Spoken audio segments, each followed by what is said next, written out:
consent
Hey, can you hear me?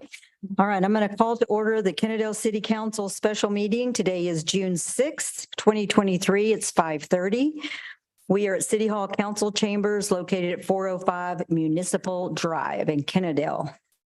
Members of the public, you may join us in person, of course, or access a live feed at www.cityofkennedale.com/videos. However, the virtual option does not allow for public comment. Can I get a roll call?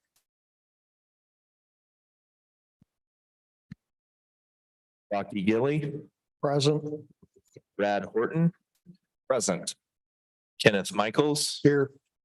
Austin Dagenhart, Here. Jeff Navarez. Here.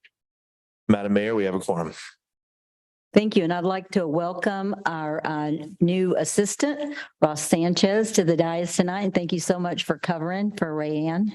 It's nice having you here.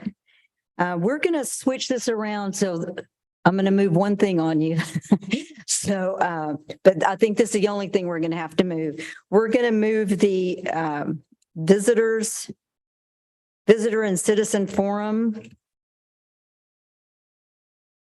We're going to move that to the first thing because we are waiting actually for our representative from Forest to get here. So while we're waiting on him, if Dustin, if you want to come on up.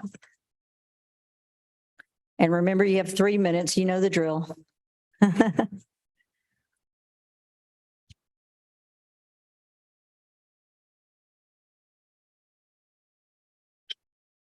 you hear me? Good. Name is Dustin Verona. I live at 309 Autumnwood Court. I'm here in regards to the flooding issues on behalf of me, myself, and my neighbors. Just wanted to touch base and see where we were at on a formal response to the school board.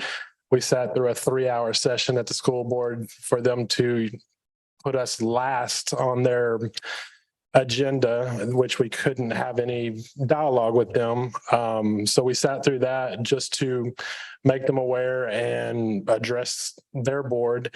Wanted to see if we had a formal response and if we could get it to them so that regardless of what it is, they won't make a move until yay, nay, whatever y'all want to put back in their court. That's kind of why I'm here. And also wanted to address something I didn't get to address last time with the city lawyer. He mentioned that we can't spend city funds on something that's not our problem.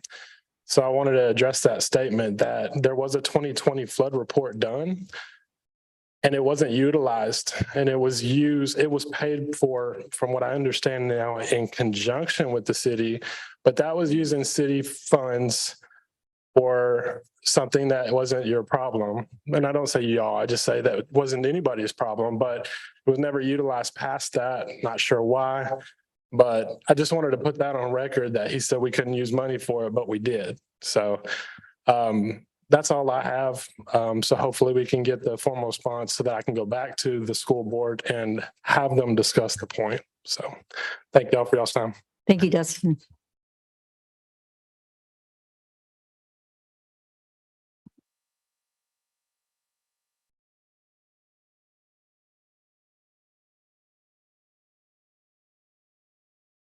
I think it's also appropriate to go ahead and do the invocations and pledges before we dive into this. I think we could use a little prayer before we start into our work session.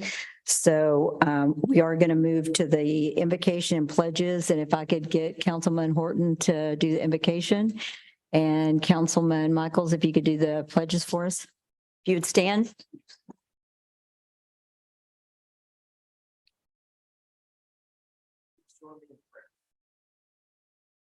God in heaven, we thank you for this day. We thank you for the rain. Thank you that you replenish the earth, God. We thank you that you love us. God, as we go about the business of the great city of Kennedale and its great citizens, we ask for your divine knowledge, for your divine wisdom tonight that would guide us. We ask that we would be ever mindful of the input of our citizens and our stakeholders. Father God, remind us that we are merely stewards passing through. Help us to act accordingly. God, we again ask for your blessing and your wisdom. We also ask for a special prayer of protection over our policemen, over our firefighters and first responders. And God, as we remember D-Day today, 79 years ago, we thank you for the brave men that were just boys, that some of them were facing 90% death when the first wave. We just thank you that they did it so that we may be here today. Be one of the biggest evils the world has ever seen. And we pray every day that we would honor their memory and honor this country that they built under God. And it is in the name of Jesus that we ask and that we pray. Amen.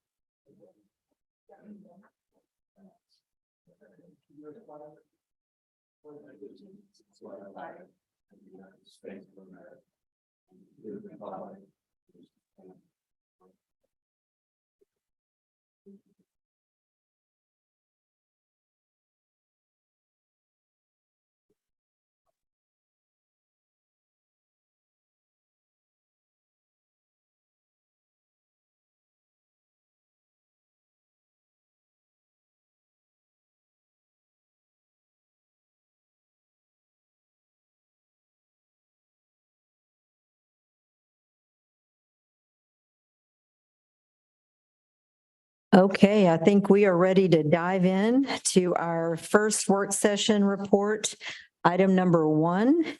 And that is to receive the Independent Auditor's Annual Comprehensive Financial Report, also known as the ACFR, for the fiscal year 2022 ending September 30th, 2022. Yes, Madam Mayor and Council, allow me to introduce Kevin Kemp. He's with Forvis and he'll be presenting the financial report this evening.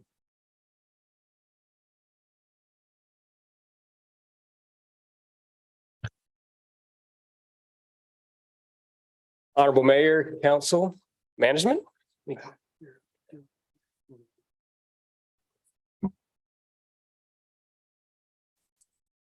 Bear with me as I try to get to my technology.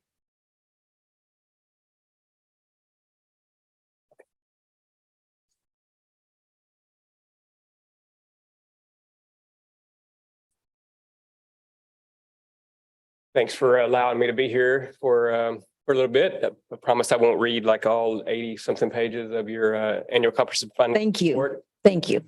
We'll just thank you in advance for that. But I will encourage you all to take some time and to read it at your leisure. You know, if you ever have insomnia or anything like that, but no, seriously, we'll point out a couple of things. But I do appreciate y'all having me here. John mentioned I'm Kevin Kemp, partner. I've been with Forvis, previously BKD, which I'll talk about here in a second, for nearly 30 years. I was the sign off on Kennedale for the first couple of years that we did this engagement, and then I rotated off, but I'm back this year. So pleased to be back.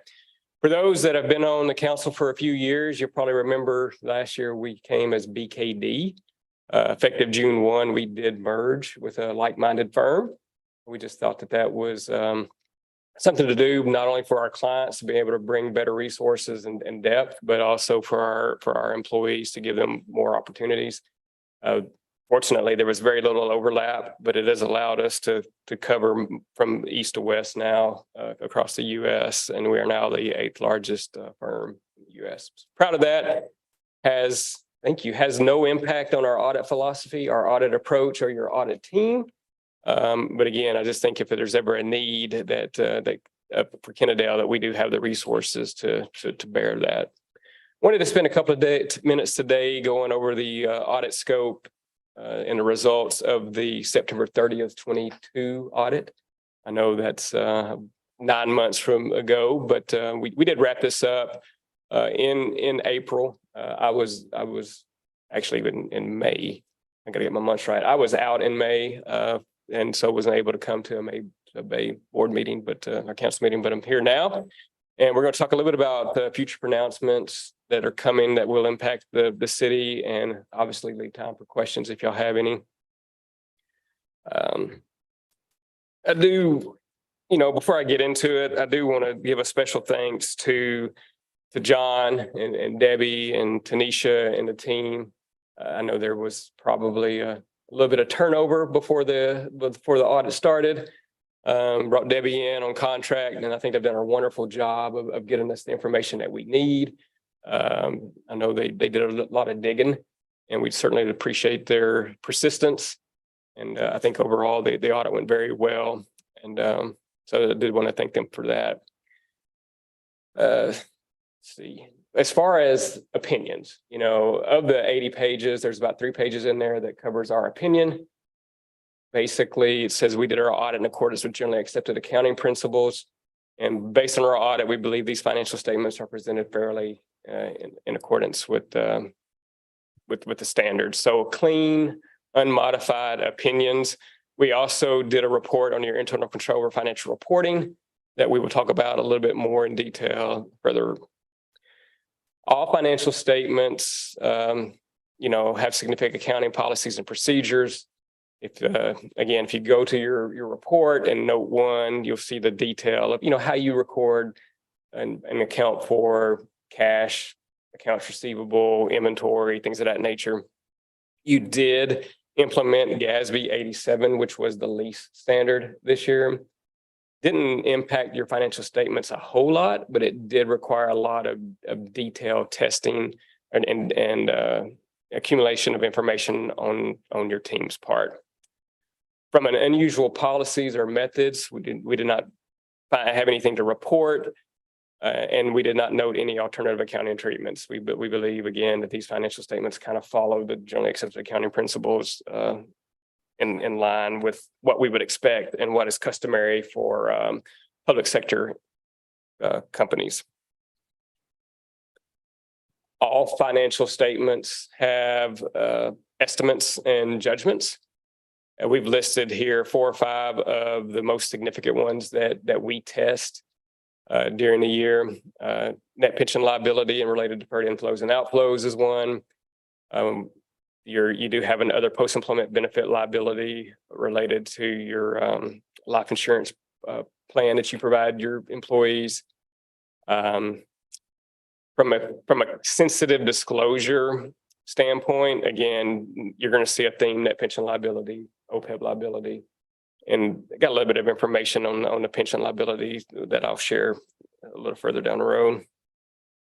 Actually, what I wanted to point out was that it is not at 12/31/21, which was the last measurement date that went into your 9/30/22 financial statements. TMRS, your piece of TMRS was funded at 96%. Now, the reason why I say December 31st, 21, that's when the assets are measured, your investments. If you recall, that was probably the high watermark of investments. Since then, there's been a roller coaster. So at 9, they'll do another evaluation. It'll probably be issued in July, which will reflect the investments at 12/31/22. So your funding percentage will probably be down as next year when we come and do the audit. It's just a byproduct of the market. But most people say that an 80% funded plan is a well-funded plan, and to be at 96%, I think speaks highly of your commitment to fund it on an actuarial basis. So,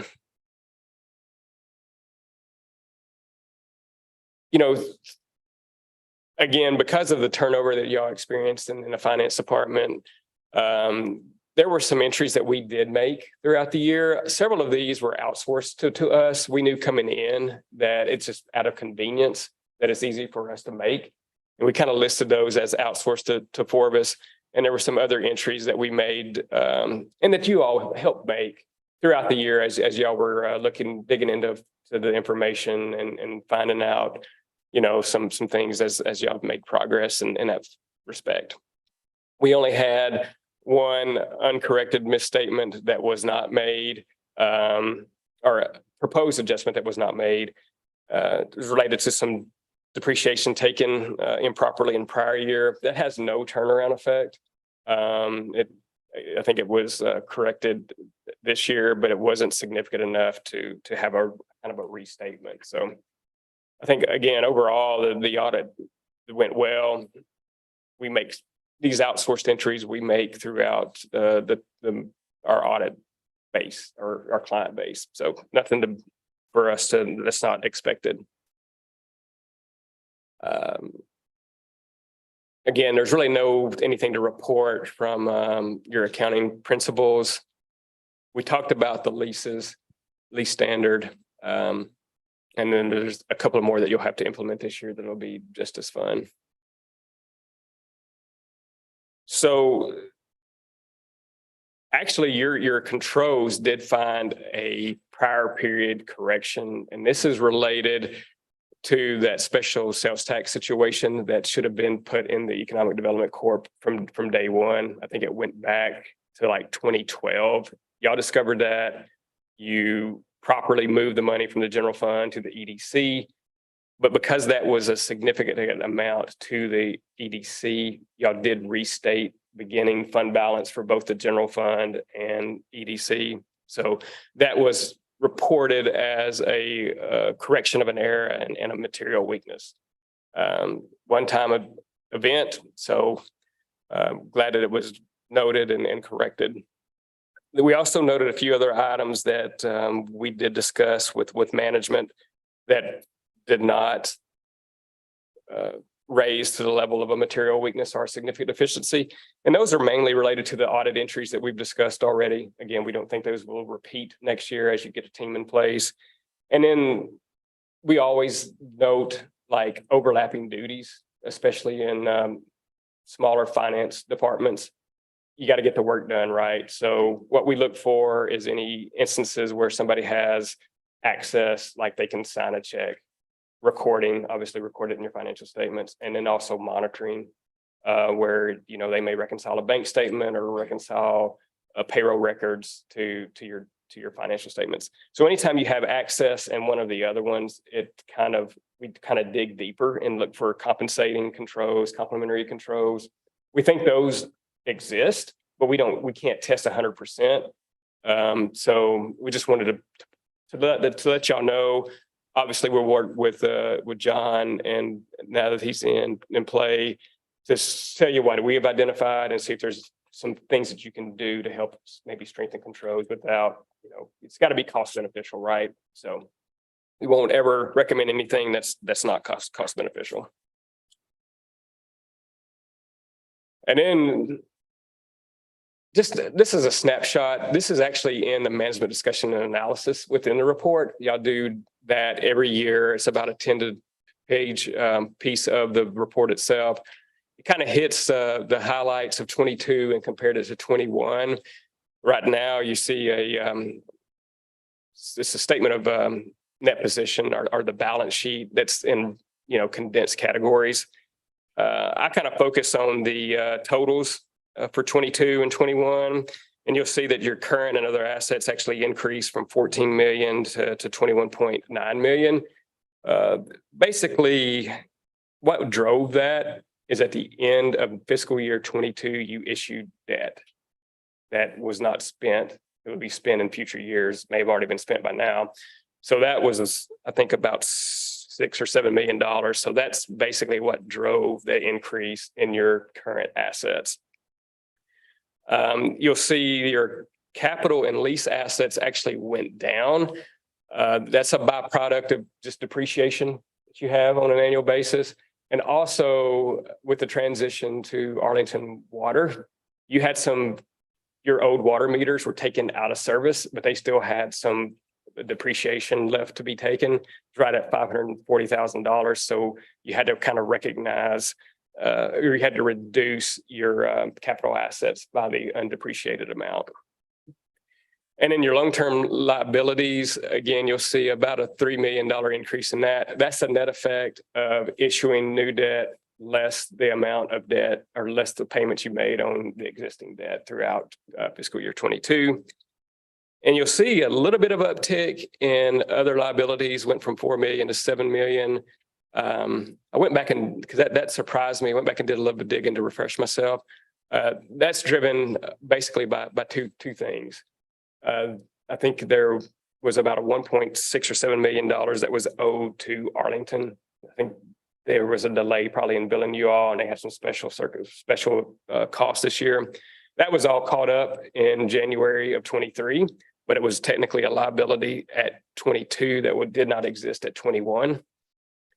And then also y'all did receive your second tranche of ARPA money, about another $1 million that was unspent at 9/30/22. And so that has to be shown as a liability until you spend it for a qualified purpose. So those two pieces right there were the driving factor behind your increase in liabilities. And there's your income statement. A lot of that it's very consistent year over year, especially on your governmental activities, total expenses. Right at 10.7 million in 22 and 10.8 million in 21. You will see again an uptick in your water and sewer expenses, but again, it's driven by that loss on disposal, and then the special one-time cost that they incurred to get y'all converted to their system.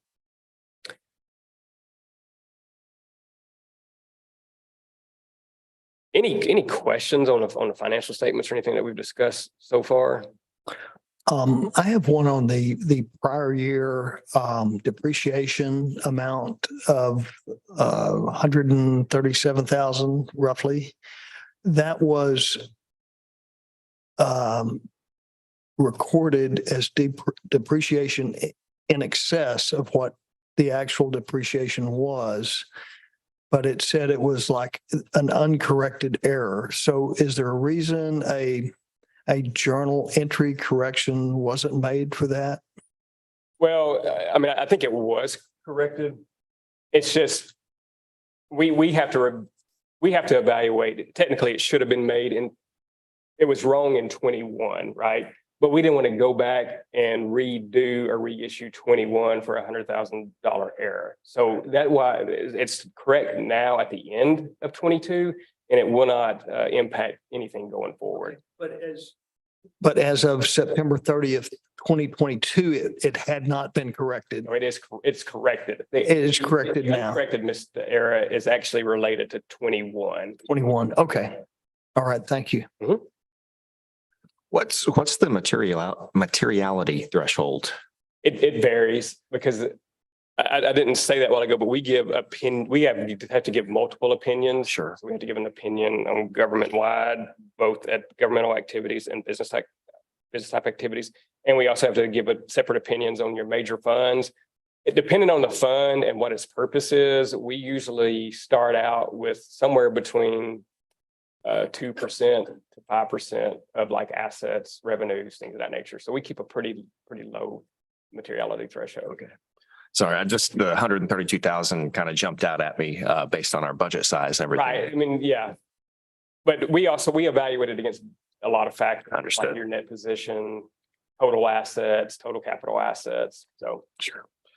Also, internal control, I guess the deficiencies weren't material. And I guess my question related to segregation of duties, and I know we're a bit short-staffed, and I know, that the cost benefit, you can't have so many internal controls that you're losing money or whatever, but it's not to the point where like one person is depositing the checks, has control over signing the checks, and then is doing the bank reconciliation. It's not something to that level, right? Yeah. Okay. Yeah. I mean, it may have been before y'all got Debbie in place or whatever, but no, I think that there's always the one thing that we look at is check signers. And I don't think there was at any point in time where somebody could issue a check, sign a check, record a check, and any of that thing. So we'd have definitely had a different discussion, but this is something that we are mindful of and that we do look at on an annual basis. So.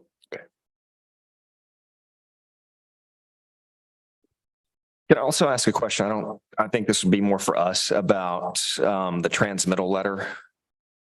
And just page 5 of the transmittal letter, Roman numeral 5, it talks about Imagine Kennedale 2015 and talks about the tax increment reinvestment zone. I don't think this is so much you guys, but the last sentence of the first paragraph on page 5 of the transmittal letter, Roman numeral 5, that is, it says the site of the one track, that being Kennedale Speedway Park, that is still in operation is identified in the Parks Master Plan as a future community park. You know, I can't speak for everybody on this council, but I think we enjoy having Kennedale Speedway Park as it is. Would it be possible to maybe update that language and, you know, maybe also revisit Imagine Kennedale 2015? Yes, and that's what our comprehension plan will be correcting. Yeah. The letter is based off of current standards.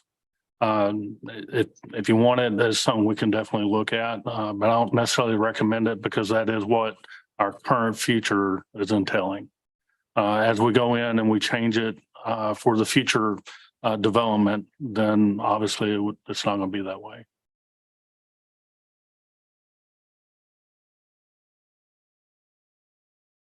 Any other questions related to the audit itself or the financial statements?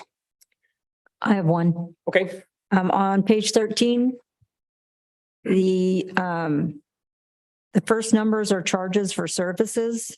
And you may have mentioned this and I just slipped through. So from 2022 to 2021, it's about $1 million difference in the governmental activities, charges for services.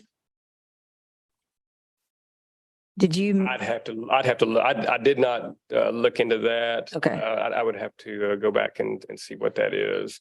Okay.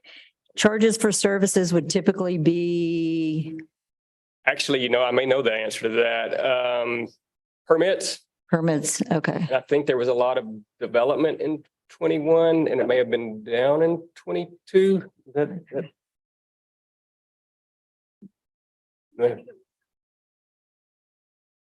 Well, yeah. It'd be like court fees, fines. Okay. Stuff like that. Okay. It's kind of weird because I would almost think it'd be the opposite with the court fees. That was such a big jump. Okay, thank you. Madam Mayor, may I ask one more question? Of course. I'm sorry, I'm all over the place, got papers everywhere, but the Kennedale Economic Development Corporation, they weren't audited under the same GAS standards as the city. Just out of curiosity, why that was or why that is? From the government auditing standards, there really is no, I mean, short answer is because we probably weren't engaged to issue a government auditing standard opinion. They also don't typically, I don't think they get any federal grants, state grants, things of that nature is where you typically see that associated with, but that's the main reason. And I feel like it's kind of encompassed anyway, because we do the audit at the same time that the letter that we issue for the city kind of covers them as well. So. And I have a question about, I believe GASB 97. And it is how leases are reported. Could you give me a simple layman type explanation of how that changed the reporting? Yeah, so like I said, I don't have to go back and look at the numbers itself, but the standard basically thought it would be a really good idea that if you were a lessee of any property or a lessor, that you would record, if you were the lessee, a liability, because you've committed yourself to, you know, maybe just say leasing a building for 5 years. And at $100,000 a year, you're on the hook for $500,000. But in the same time, you're also getting a benefit of that building. So they want to call that as a right to use asset. So it's basically increasing your asset and your liability. Same with if you were the lessor, and this is where it came to play in the Economic Development Corp. You have leases with tenants that stretch out over numerous years. So you will ultimately collect X number of dollars. That is a receivable as of your year end. But on the flip side, it's not available to be used. And so they have you show a deferred inflow, which is basically a liability So you're not really you're still straight lining your revenues and expenses. It's just that you've gotten rid of a lease expense and replaced it with an amortization of a right to use asset.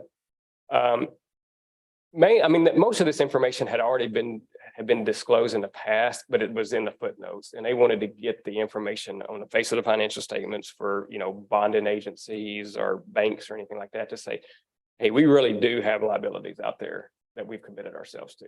So.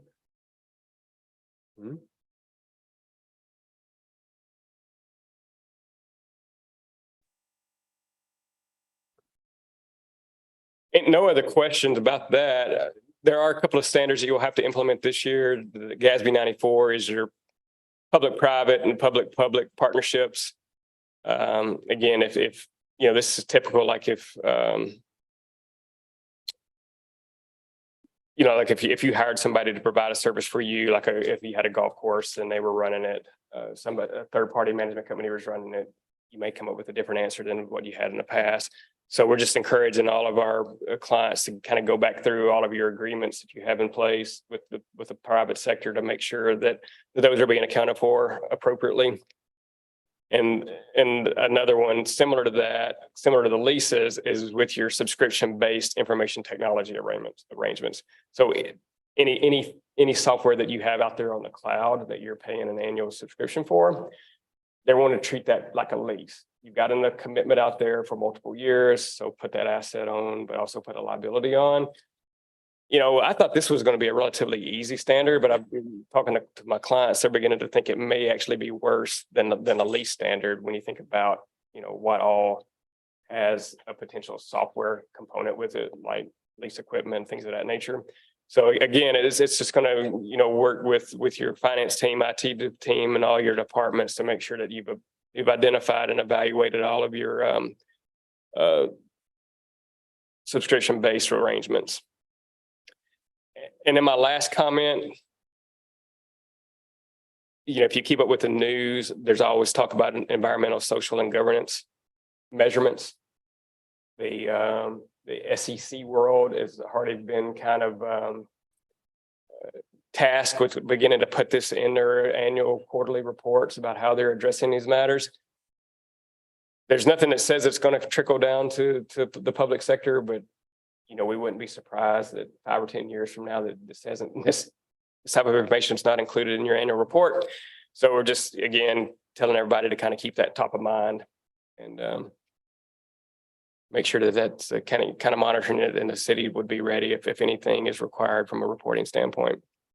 And then my last comment, nothing that we did not put in writing, because it's ingrained in my head, especially coming before COVID, throughout COVID, coming out of COVID, we have continued to see an increase in cyber attacks and phishing and ransomware and things of that nature.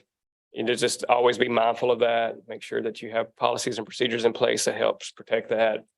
We did have a couple of cities that were impacted by that, and it delayed their audit by 2 years in some respects, just taking them that long to not only recover, but then to rebuild information and get the information that in a form that could be audited.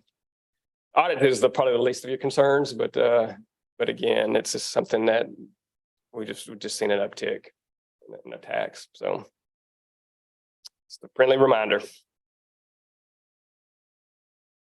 And with that, I'll be quiet.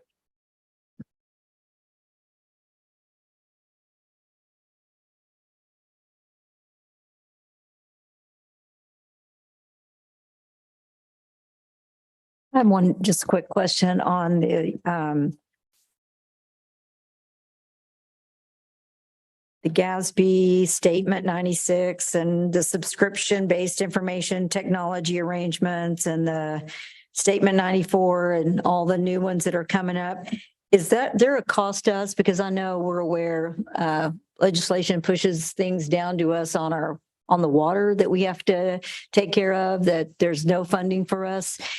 I'm assuming that all of these are also at a cost to us as well, if it's even just personnel and the cost involved in a lot of personnel costs would Yeah. be the involvement. And then if you've had something significant that you had to, account for differently, it might impact your audit fee, for that 1 year, because we'd have to test it, make sure it was correct, make sure it was reported appropriately, restate it if we needed to, or anything like that. So, but definitely that's a time constraint. That's probably the biggest cost that's hard to quantify. So, Right.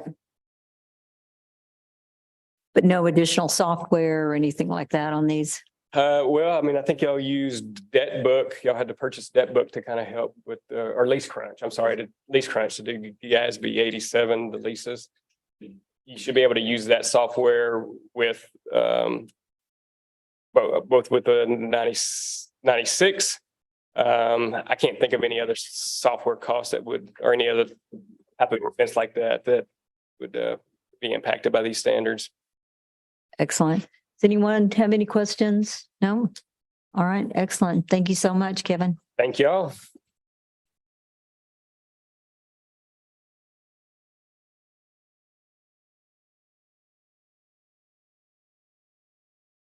Okay, we are going to move into the next work session item. Number 2, Friesen Nichols presents the public works needs for Tarrant County Transportation Bond.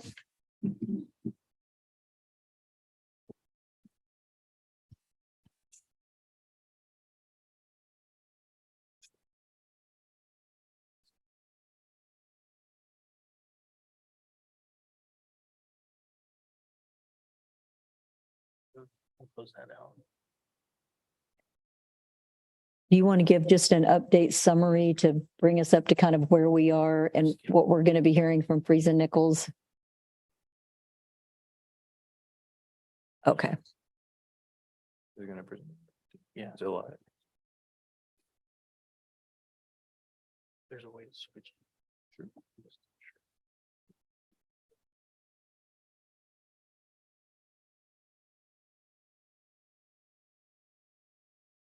I guess if we want to switch it to the screen. Oh, thank you, Ross. Oh, sweet. There you go. That'll work. Thank you. Ask and you shall receive. Cool. You can hear me okay? So yeah, I'm Sidney Green. I'm with Friesen Nichols, basically one of the project managers. And we also have Dustin Blake over here too, but he can stay down there, it's fine. But yeah, I just want to give an update to the Tarrant County bond. Just kind of go through, I guess, with project background a little bit, and then we'll kind of get into the updated cost of the project Perfect. here in a couple slides. The presentation is pretty short, but yeah, we'll just get right into it. So yeah, back in 2021, we submitted Little School Road, well, 3 options for Little School Road from the 3 options kind of varied from, sorry, Little School Road. It starts at Kendall Parkway and it goes all the way to Dick Price Road. We submitted to Tarrant County Bond Program back in 2021, kind of 3 options, 1 going the full length, and then 2 going the shorter length, but kind of varying between doing an at-grade crossing or a grade separated crossing over the Union Pacific Railroad track near Kendall Parkway. And the road section is going to be 4-lane divided. Sorry, I'm talking too fast. I'll slow down. And then so yeah, back in 2021, the estimated cost was around 14 million. About $1 million of that was for construction services. So construction management, construction inspection, materials testing that wasn't included in the Tarrant County Bond Program. And so really the number that Tarrant County was looking at was about 13 million. And so they took half of that, and that's where the Tarrant County share was about 6.5 million. Go to the next slide here. Cool. And it was approved up to New Hope, is that correct? Right, New Hope Okay. Road. So yeah, the project that was selected was the Great Separated Crossing over the Union Pacific Railroad track that went from Kendall Parkway to New Hope Road. And so currently underway, we got approved last month, was to do the alignment study that went the full length from Kendall Parkway all the way to Dick Price Road. That's currently underway. We did for that alignment study do preliminary SUE. So we basically get the feel for the existing utilities. And also in that project was to do environmental analysis and do a drainage analysis because there's some tributaries we're crossing over that length. And so that was approved last month, and we're hoping to kind of present some of those options next month as well. And then go to the next slide here to kind of break down the cost a little bit more. So this is a little different than what I kind of presented to you, Daryl, last week. We'll kind of break down the cost a little bit more to kind of show, kind of give more information and explaining where those costs are coming from. And so this is a little older. But yeah, so that $14 million number, if you include inflation over the last couple of years, it's closer to 17 million now. One thing that's not shown here that I do want to add is that because of the preliminary utility we saw for the alignment study underway currently, we did want to add some additional money for potential utility relocations. I know we're aware of the gas line that's on the east side of the railroad tracks, or sorry, the west side of the railroad tracks, but they're based on the preliminary information we have, there's two gas lines, one that runs north south on the railroad tracks and one that kind of turns to the west. There's also some sanitary sewer and water lines as you get closer to Lindo School Road. Sorry, Linda Lane, that we kind of want to add to that cost as well. And so, yeah, shown here in this presentation here was kind of also want to increase that contingency amount from currently showing here about $2 million, but it's really like $3 million to account for the inflation for the next year. Because we're expecting that to go into construction here until at least late 2024. So we wanted to kind of inflate the cost a little bit more. So I know we're showing 17 million here, but it's really 18 million. And I can show that to provide that after this meeting for sure. So yeah, that was kind of the end of the presentation. Are there any questions? So let me yeah. start. Hold on. Hold on. So the information that we have, I just want to make sure that I heard you correctly. What we have is the same number that you have up there, the 16,900, so 17,000. But what you said is that it's really 19 million? So we're showing 17 million, but it's really closer to 18 million. Okay. So one thing we added in was we increased the contingency from 20% to 25%. You typically see it somewhere between 15 and 30%, but considering kind of the inflation of the last couple of years, we wanted to be a little bit safer on that cost amount. The other thing besides the contingency increase was the utilities. So there's a good number of utilities, there's a couple of utilities in the vicinity of the railroad tracks that we just want to kind of get ahead of there might be some gas line relocation involved in that. So will we get No, you're fine. will we get like an updated sheet with the correct numbers on them? Absolutely. Yes. Okay. Mhm.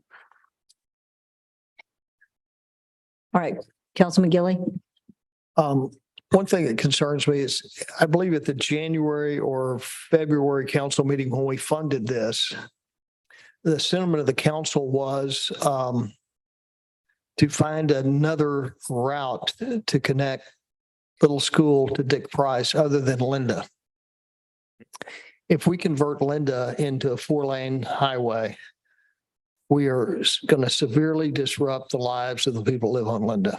They built their homes on a small little country lane.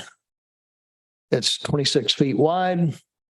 And if you expand that to a 4-lane highway, 4-lane highway, that's just, I don't think we need to do that to the people that live there, that we need to, there seems to be plenty of vacant land to the south. We're going to have to be purchasing right away anyway, that we stay away from Linda. And I thought that was the consensus of the council in January, February. Maybe we should ask tonight to clear that up. Basically what tonight is with us going into our bonds. So that's the idea of him tonight. What you're talking about, that study has not been completed yet. So to indicate that we're going to Linda, that's not an accurate statement. We will have options next month to be able to make that decision what the best route is. That's what we asked Freeze and Nichols to do. Tonight, I wanted to show what this project potential cost will be. So back in 2021, the idea was 14 million. As you can see, it's already increased. So if we have a bond election that's coming up in November, we need to know that data now. Right. So we can start preparing. And that's the reason why I asked Freeze and Nichols to come up and give us an update of where we're at. Because we're going to have to make that decision, obviously 90 days before Right. the election date. I'm just concerned. It says a 4-lane divided roadway between Linda and Kendall Parkway. I just wanted to, that concerns me. When we see things come up, if it was used as a shorthand description, that's okay. But I just don't want, I don't want people to think that we have, changed their mind about Linda or the extension. Okay, yeah, the option still be there for us next month to make that option of which direction we actually want them to go with it.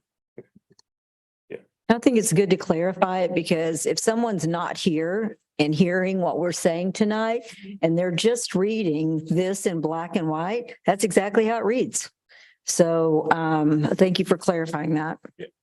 I also want to clarify as well. So there's still that, I know it showed the 18 million there before, but there's still that Tarrant County share that they're holding in, which is at 6.5 million. So the city's share was like 11.5 million. Right. But the actual total, rather than subtracting the 6.5 off of 17 million, it's 6.5 off of 18 million. Correct. That's what you're saying. Okay. And then, yeah, you're right about that's definitely sure we should change that up to say Dick Price. So it's not to Linda, it's to Dick Price. And yeah, that's the kind of what Daryl's saying there. We are showing a couple options that pass or don't connect to Linda at all. They go south of Linda because like you said, there is that space down there. And we'll present that next month as well. Excellent. Any other questions? Yes, Madam Mayor, if I may. Sure.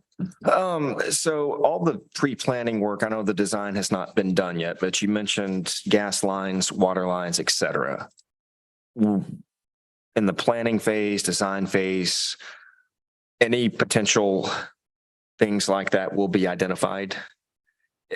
Correct. Well, I bring that up. I don't want to get to a situation where we, should this go forward, where we have to kind of stop and say, oh, we found a water line, we didn't find the first, you know what I'm saying? And so that diligence will be done on the front end, should this go forward. Correct. And the intent would be to do more thorough survey exploration. So right now we just have level D, which is, just off records. But especially considering the proximity of the gas lines to our potential alignments, we'll do more thorough investigation of one, is the gas line even in conflict? Could we do something to not have to relocate it at all, which would bring that cost back down into something more reasonable? But yeah, we'll do more extensive exploration of those existing utilities. And are there any other potential hazards that may need to be identified or environmental concerns or anything besides like a gas line, water line, anything like that? But still, yeah. Those would be, I guess what I'm getting at is those would be identified. Correct. Yeah. Okay. Yeah, that's part of the alignment study to kind of get the initial for the full link too. But the Tarrant County bond program was just to New Hope Road. So that other portion to the west of New Hope Road would be down the road. Thank you. That wasn't a pun intended, but. Councilman Michaels, do you have any questions? So on the environmental, when they do the environmental permitting, I just wanted to mention that they'll be doing various things like our archaeological survey, biological survey and things like that. And part of the environmental process is to identify if there's any items in there that need to be mitigated or that would add more red tape so that we can get the project moving forward. And some of those type of things right there are also reasons why that contingency gets bumped up a little bit because it's basically to cover unknowns. But as we go further through the planning process, the idea is that we take a lot of those unknowns and make them knowns, and then mitigate whatever cost would come from what we learn. You good? Councilman Degenhart? Yes, thank you. In looking at the budget that we have in front of us, I see that we have 20% contingency factored in. It's okay. And you mentioned that you had bumped it to 25% contingency. Correct. Well, I am in favor of that. What I don't see is a separate line item for escalation. In the market, we're seeing about 1% per month escalation. So we're at 17 million now. That's 170,000 per month. Aggregate over 12 months, that's just over $2 million, which is coincidentally pretty close to what you currently have budgeted. So my suggestion is add an escalation line item at at 1%.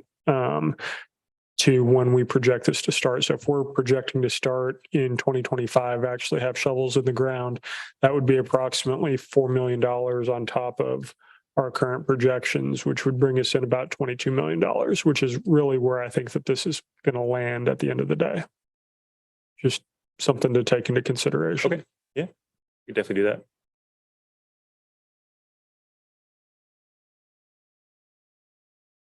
Councilman, I had to take a big breath on this one. Sorry. Councilman Navarez. Could you bring your PowerPoint back up for me, please? Sure. And then go ahead and move to the slide about the realignment study. Ellen, please. Could you expand on some of the factors of what you found when you did that? Like, there's some dramatic curves there. So I guess I'll start from the west end there. Kind of what we talked about before, the impact on Linder Road. And so that's kind of the two splits there. One on Linder Road and then one on kind of more in line with the master plan of where line up. Since there's really nothing there to this day. And then I guess the main portion of kind of the slip in the middle there is with the impact of the properties along New Hope Road. There's no like great location. It's really just kind of a balance of like, do we impact this property or we impact this property, or is it a property on the north side big enough to be able to accommodate a road going through without, having to relocate homes necessarily. And then to the east in there, kind of between the east and there, there's a lot of tributaries there. And so you kind of want to take into account how you're crossing the tributary, because you have big size culverts, small culverts, depending on the space or the width of the tributary in that spot. So that might have a factor. And then kind of toward the railroad tracks, that's kind of where it kind of next together quite a bit, just because of you want to be ideally try to be perpendicular across the railroad tracks, because that's going to affect how long your bridge is going to be, which is going to drive up cost. So that's kind of the rough how some of these alignments were developed. So kind of a hot topic around here. Does this study include like how water will move when we move this stuff around? Like how it would drain in certain neighborhoods more or less? Yeah, partially, yeah. Essentially how you cross in some of those tributaries.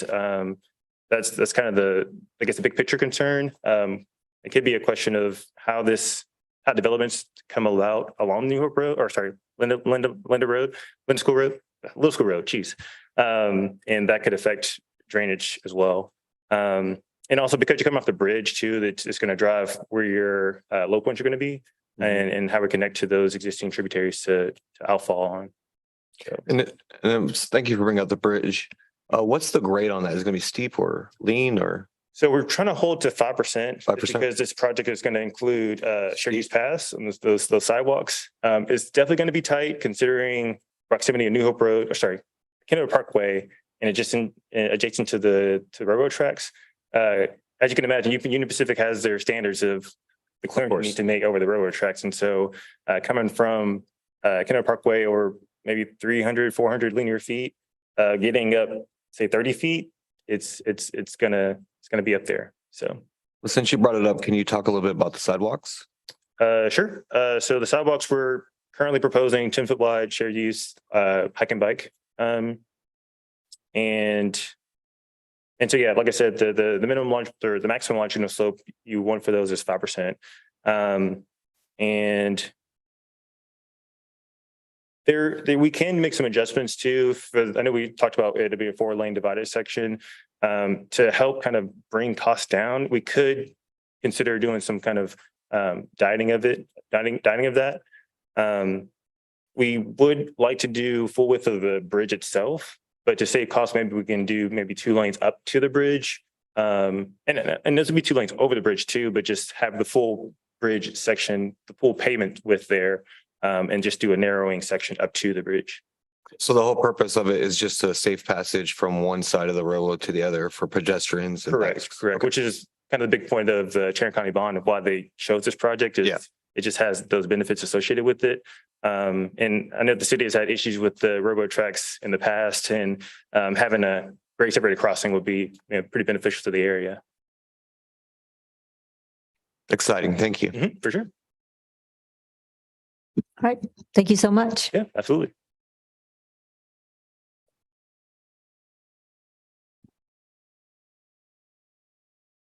Council, are y'all okay with moving forward? Does anyone need to break?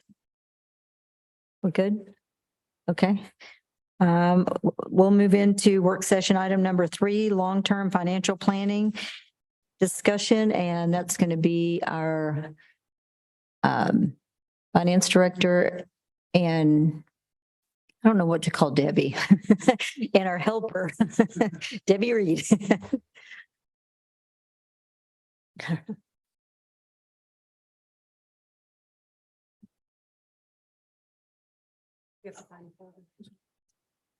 Oh, there. Okay. Thank you, John.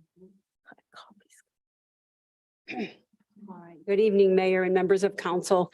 So yeah, I guess to help her, it's really been fun working with the city and Well, we're thankful to have you for sure. and I'm really glad John's on board and I'm confident he's going to do a great job and he already is doing a great job. So when I worked through the audit and closed the year, since I had that opportunity, I wanted to go ahead and prepare 5-year financial plans, long-range plans for Daryl and then John coming in to kind of give them a start with a tool since I was familiar with the chart of accounts and all of that and the numbers. I'm having dug in for the audit and closing the year. It was just seemed appropriate to do that for Daryl and John. So tonight we're going to kind of take a look at what I've got for you. Let me get this here. Long-range plans really are a very important tool for financial planning for the city. And tonight we thought it was appropriate to share it tonight because Daryl's kind of bringing up these large capital projects and the needs that you have. Considering bonds. So we had meetings with Andrew. So the flow tonight is on purpose. What are the costs that you're facing? We need to look at the long range plans. This tool is very important for the city to use from this point going forward. When you have capital project needs, when you have changes in your financial condition, you can use these as a tool going forward. So the long range plans, they should be used during the budget process. And then as you have changes in situations, you'll want to, and John can work these and just kind of work in different assumptions. Tonight, we're going to just look at general fund and water sewer. And I'm showing you general fund because that's your main operating fund. Water sewer kind of relates specifically to the projects and the bonds that Andrew will be talking about. So there will also be long range plans for like stormwater utility and EDC as well. All of your operating funds. It's really a good practice to have those in place. So I wanted to kind of share the format of the structure. You had some things in your packet, but I thought I would cover this. You'll see at the top, the columns at the top, what I like to do in a long range plan is show you the prior year actual. So you have the fiscal year 22 numbers on that column, and then the approved budget for fiscal year 23, along with what will be the projection. And John will work through that when you go through your budget process. He'll be developing what are we projecting to end fiscal year 23 at. And then, of course, the 5-year projection is across the top there. On the left column, this is general fund. It's general fund here. The revenues, we have the major revenue categories that you're used to seeing on your monthly financials. And then the expenditures are all by department. And then, of course, on the revenues, transfers in are located up here. On the expenditures, transfers out are down here. Of course, we're going to show you revenues over or under expenditures. The fund balance. And how that's rolling forward based on the results of each year. And then that numbers that you always key in on are those days of working capital that you've talked about, and you all are very aware of those. So the average daily expenditures, what that number calculates to be is on here. That's just the total expenditures divided by 365 days. So what does it cost to run the city general fund on a daily basis? And then how many days of fund balance do you have to cover those expenditures, the days of working capital number at the bottom? And of course, so that's the format here. I dropped in this days of working capital goal. I don't know that you have officially stated a goal for the city. Best practice is 60 to 120 days. I think you've kind of been targeting 75 to 100 as your goal, which is very, very solid. I think that's a good number, but that would be something that you all could discuss. And sometime you might want to put that into your fund balance policy as a goal stated in the policy would be an idea. So that's the format. When you're doing long range plans for general fund, you always apply certain assumptions. So I'm going to show you the assumptions that we've used to start out with, and then I'll show you the result. So here, We're just noting the current tax rate so that you have it in front of you when you're looking at the long range plans. Where are we at on our tax rate currently? So of course, I'm showing you both the M&O, maintenance and operation, which covers general fund operations. And then the INS portion is for debt service. That's a totally separate fund. That's your debt service fund. So your tax rate revenues, when they come in, so much goes to general fund, that's the M&O, so much goes to INS. So I'm just showing you there what the current rate is. We've applied a 5% growth in property tax value, so that results in additional revenues. Now you might see in the news that values have increased more, right? Some cities are seeing anywhere from 15 to 25, even 30% increases in their taxable values. Cities, Senate Bill 2 was passed. You might have heard of the tax caps. Maybe you've had conversations about that in the past. Cities are held on existing properties that have been there last year to the new year, say. Cities can only recognize an additional 3.5% in property tax revenues. And there's a formula that we use, and it drives what your voter approval tax rate ends up being. So you really are capped on existing properties to only recognize 3.5% additional revenue on those. Now you can recognize 100% of the revenue off from new development that ends up on the tax roll in a new year. So you get to recognize that in the first year that it comes on the tax roll. So we're using a 5% growth in property tax values here, 3.5% for existing properties that you're capped at, and then maybe a 1.5% revenue for new development that has happened in the city. And that can fluctuate from year to year. I think we've got a question over here. Yes, unfortunately, Senate Bill 2's 3.5%, not cap, but voter approval. If it exceeds it, doesn't apply to Kennedale. Why do you say that? Because we're under 30,000 people. Now, what does apply to us is the $500,000 de minimis rate. Right. Now, that does apply to us, but unfortunately, the 3.5% cap doesn't. We're still under the 8% cap. I'd have to research that because my understanding is 3.5%, and Andrew probably knows as well. The 3.5, it doesn't apply to the city of Kennedale. You can elect to go above that, up to that de minimis rate, the $500,000 in additional levy. What that is, if it were petitioned. Yes, if we exceed the 500,000 de minimis rate, we are subject to, no? If you go over that voter, you are subject to petition. If you go over the de minimis rate, you automatically. Those are the changes that took place by virtue of the Senate. Yeah, I think the 3.5% applies, but Kennedale has the option to use the de minimis rate because of the size of the city. So, and then what Andrew said, if you go above either. I need to revisit that because we had this same conversation. The same conversation occurred last year when we did exceed the de minimis rate. But as I understand it, cities of 30,000 and under are not quote unquote capped at 3.5%, that the 8% still applies. Unless you're a state of disaster. You are subject. Yeah. Yeah, the only place that I know of where the 8% was still eligible would be like in a disaster. Yeah. And special district. Yes. Yes. Yeah. Yep. Thank you. Yes. So that's why we're using the 5% here, 3.5. And the city can choose to elect the de minimis rate, but this is a long range plan, kind of keeping it conservative. And then the next line here is if the city were ever in a situation where you had to consider a tax rate above the voter approval rate or a tax rate increase, it's just how much does 1 penny of M&O tax generate? Just for reference, there's nothing built into the long range projection for that. City sales tax growth, we've got it at 1.5% each year. And I looked back about 4 years. Of course, it was hard with COVID, the effects of COVID, but I think that's a reasonable number. And then we dropped in 2% for growth in expenditures just across the board. And then there are certain line items. If you were to follow the long range plan, you would see certain line items are just specific numbers. They're not driven by a percentage or anything based on the nature of the item. So I do want to pass out for you and the results of the general fund one, and I'm going to bring it up on the screen. There was a change from your packet. So you'll want to take one of these and pass them down.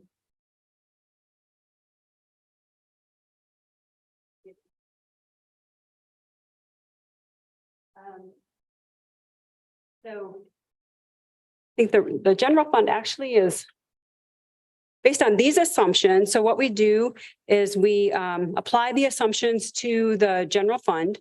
And then the results are, as you see here, and then I've given you a larger print, and the assumptions are on the back side of the page there for you as well.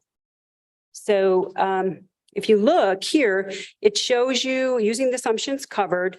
You'll want to just zero in maybe on the revenues over and under expenditures line. So the current year adopted budget was meant to be a balanced budget, and we've got the projection equal to the budget at this point until you dive more deeper into the budget process. But applying those assumptions that we just talked about, fiscal year 24 ends up with revenues over expenditures at 169,000. And then you see for the other years, it even gets larger.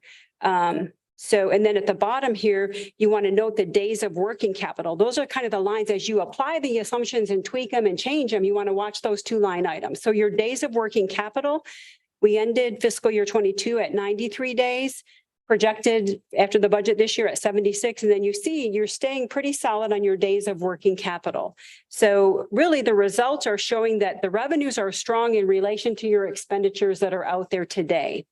So you might want to review the expenditures. I dropped in at 2%. That's kind of might be low considering the world that we're living in right now. You know, the cost of living, I think the consumer price index got up to like double digits there for a while after COVID.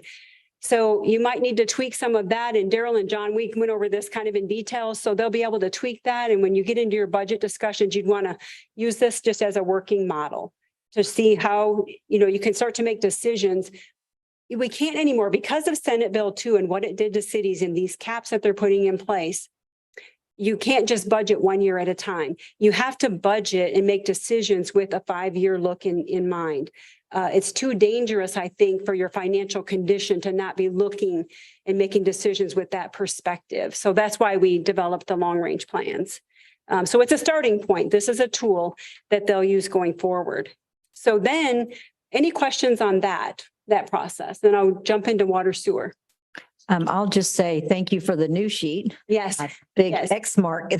Yes, you probably choked on the other one. I did. What happened was there was a one-time grant expenditure in the fire department that would not repeat because that was grant revenue, grants expense. So we had to take that out. So that's what drove that other one. So we pulled that out and then it looks more reasonable. Yes, thank you. What's really going on in Kennedale. Yeah. So that's good news. Any questions on this part? No?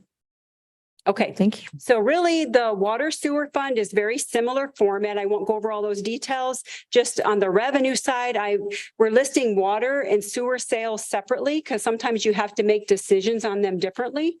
Transfers in and then on your expenditures. On the expenditures here, it's by department. However, we pulled out things that you'll want to make sure that you address separately in a long range plan, like the charges from Arlington. There's the admin charge where they do the billing for us, and then the operations charge from Arlington where they do that for you. So, and then I've got also listed out here because debt service payments are part of the water sewer fund. So existing debt service payments are listed here.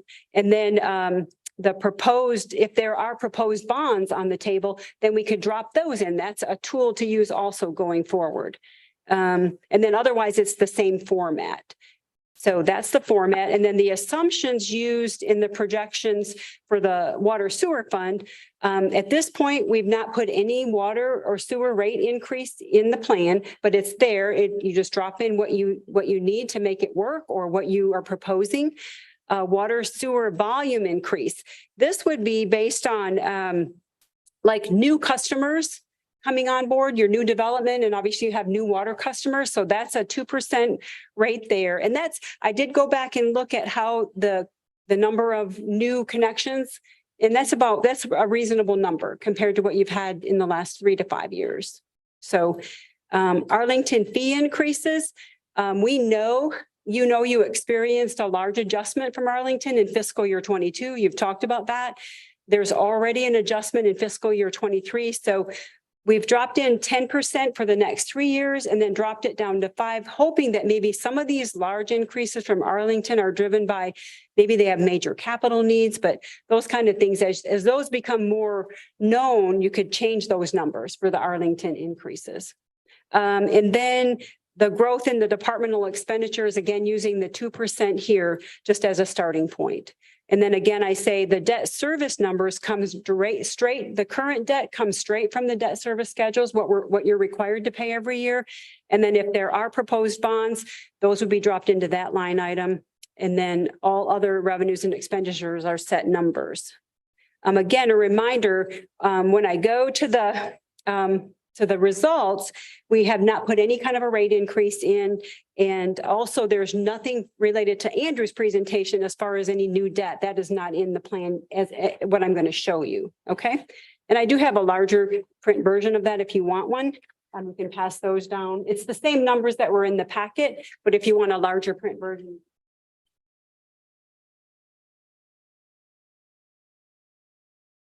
So the results for the Water Sewer Fund, you'll see here, again, where we ended fiscal year 22. And again, you'll want to zero in on the applying the assumptions that we just talked about, look at the revenues over or under expenditures. The approved budget just was basically a balanced budget, a slight expenditure over revenue of $3,419. So projection right now, we did drop in some of the increases for Arlington that we are aware of already. We did drop in an increase there in the projection for Arlington admin charge and the operations charge. I'm not quite sure if that is enough, but as those numbers true up, we can make those changes. Then the projection going forward, applying those assumptions. Again, no rate increases in here. And you'll see the line for debt service from proposed bond sales, that is blank right now. You might note that the debt service, the current debt service, the bonds will be paid off in 27. So that's a good thing for the city. But you'll see that your days of working capital, the goal, I had put 120 to 200 as a goal. With water sewer, your days of working capital tend to have to be higher for bond covenants and things like that, that you have to make sure that you're compliant with. So you'll find that most cities and bond rating agencies want you to carry a higher days of working capital for a water sewer operation because of the nature of what it provides. It's kind of important to your citizens and that those bond covenants that you have to comply with. So, but the days of working capital you can see are going down. You know, the increases from Arlington are big and those hit the numbers. And so that's where with what the projection is indicating is you've got to look at expenses. I don't think there's much fluff. It's really those expenses from Arlington that are driving it. And I don't know that that's uncommon in other water utility districts, honestly. The cost of capital projects are expensive and the water is expensive in Texas and probably in most of the United States. It's becoming an expensive commodity. Sort of to have infrastructure and run those systems, it's expensive as well. But the other thing that will have to be done, one thing, and I know Andrew's going to talk about this as well, is it's probably a good idea to do a water rate study. It's good to do the rate study because a third party comes in, they're experts at that, and they will look at the rate structure that you have in place.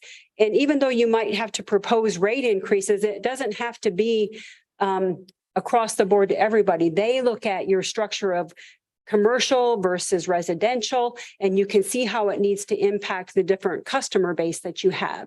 So it would be a very thorough analysis of your water rate structure that you have in place. And what do you need to keep the water sewer fund healthy and keep the system and the infrastructure well maintained and to where it needs to be to meet the needs.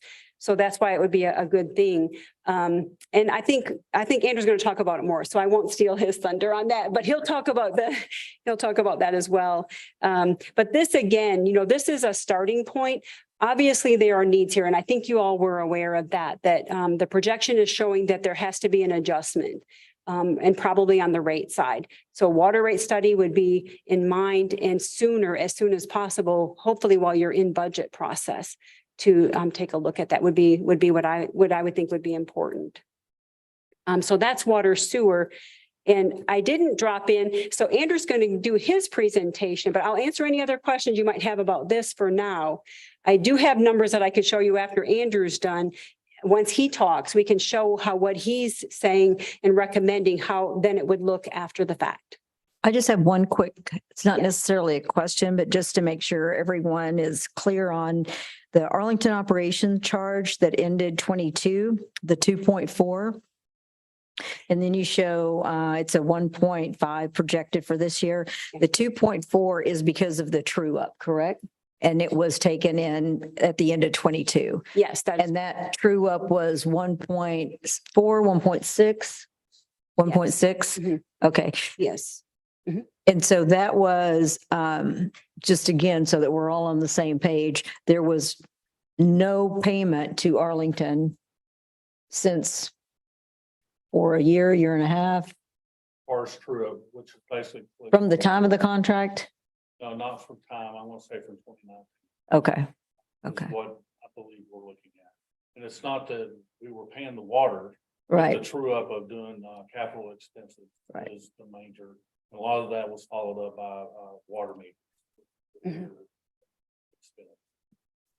I want to set up roughly around 500,000. Yes. Just for the meter. Gotcha. Yes. Okay. Yep. Thank you. Yes. You're welcome. All right. Any questions? For Debbie? No? Just one for the city manager. On the water evaluation studies, wasn't Arlington supposed to do that for us? After the first year or two or whatever? I'm not aware of it. And obviously if they did, I don't have it. Looking at the contract, I don't see that in the contract either.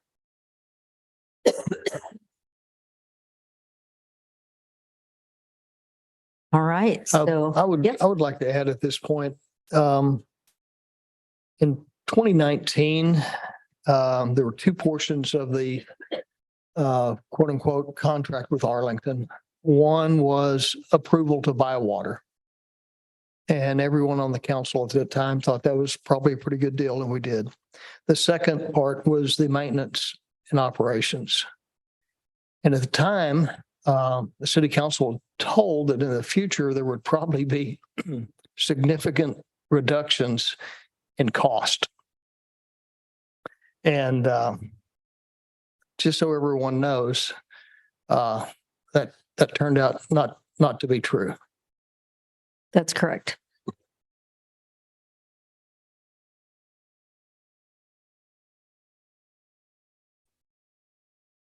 All right, we are going to move into, everybody good to keep going? Yeah, all right, we're gonna go ahead and move into our work session item 4. Discussion of a bond for infrastructure for the city of Kennedale. And we have Mr. Andrew Friedman with us from Samco. And Jonathan, you can kick us off? You took care of it. I was going to introduce him, but Oh, no. you did a fine job, Ms. Mayor. Well, that's because I have an agenda. I'm scripted. Good evening, everybody. My name is Andrew Friedman with Samco Capital Markets. My partner and I work with the city and have for, in my partner's case, going back probably 15 or 20 years. I've worked with you all for the last 11 or 12 years, I believe, as financial advisor. So we advise you all when it comes to financing capital improvement projects.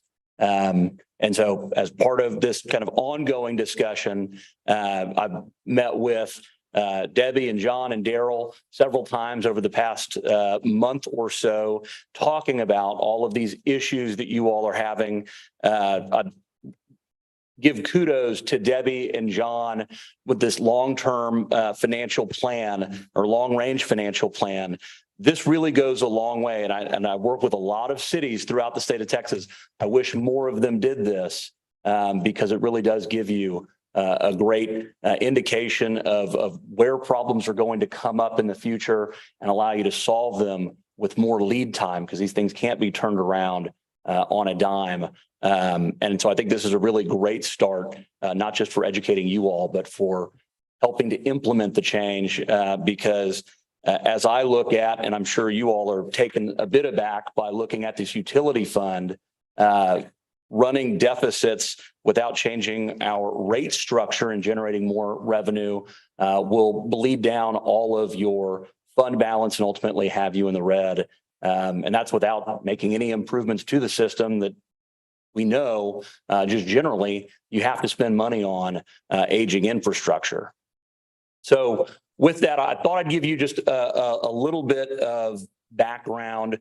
When we talk about debt, there are several different ones. Going to focus on two main ones just now in this discussion. You have general obligation bonds, and I'm not going to cover everything that's written on the page, but I wanted you all to have this information to refer back to afterwards. General obligation bonds are backed by your ad valorem taxing authority. That INS portion of your tax rate that Debbie was referring to, you levy that tax rate to pay back general obligation bonds. You take a proposition to the voters, May or November of any given year, to ask for their approval to issue those bonds. After you get that approval, you can then issue them. So they're generally not issued for utility system bonds. I'd not recommend you do that either. They're generally used for things like new city hall projects, civic centers, recreation centers, and to a certain extent, streets. And then with that, obviously a longer lead time when you can only go to the voters either in May or November of a given year. So it can be a more timely process or time-consuming process, to issue general obligation bonds. And then, of course, they come with that added expense of having to conduct that election, which, depending upon when you call that election and everything else, could cost between $15,000 or $30,000 just to conduct an election, whether successful or not. You've also got certificates of obligation, and certificates of obligation bear the same interest rate as a general obligation bond. They're backed by the full faith and credit of the city, so to speak. So your interest in sinking portion of your tax rate is securing those obligations.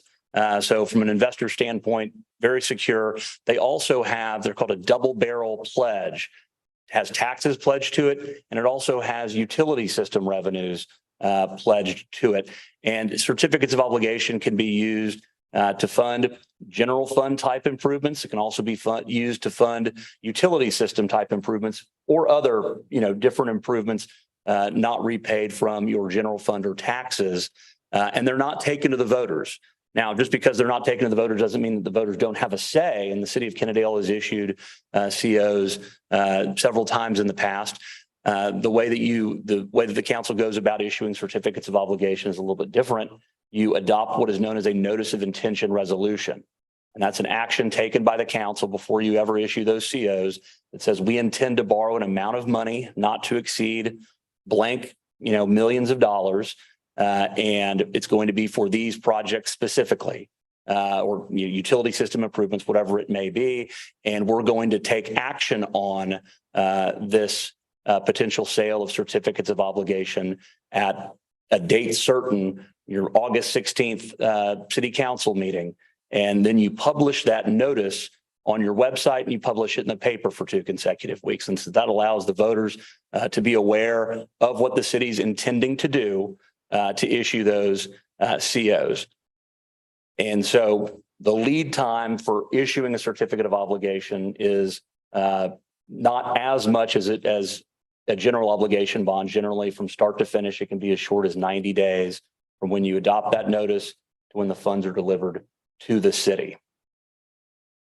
One of the benefits of certificates of obligation is it allows you to fund multiple different projects in a single certificate of obligation versus if you had a general obligation bond, you might have several different bonds over time to tackle several different projects. A certificate of obligation allows you to do maybe some of the money is for streets, some is for a fire truck, some is for utility system improvements. You can combine all those together and get the economies of scale of combining things while trying to keep the costs down.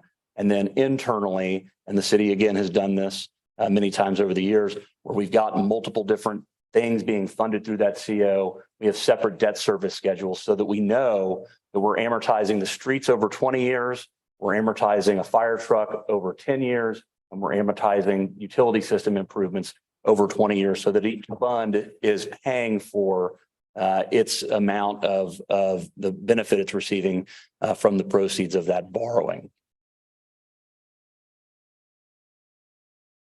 And then lastly, I would say that certificates of obligation, because we are talking about utility system improvements this evening, are issued very often in the state of Texas for utility system improvements, because the only alternative for issuing or getting capital for utility systems is issuing revenue bonds. And revenue bonds do not have a tax pledge attached to them.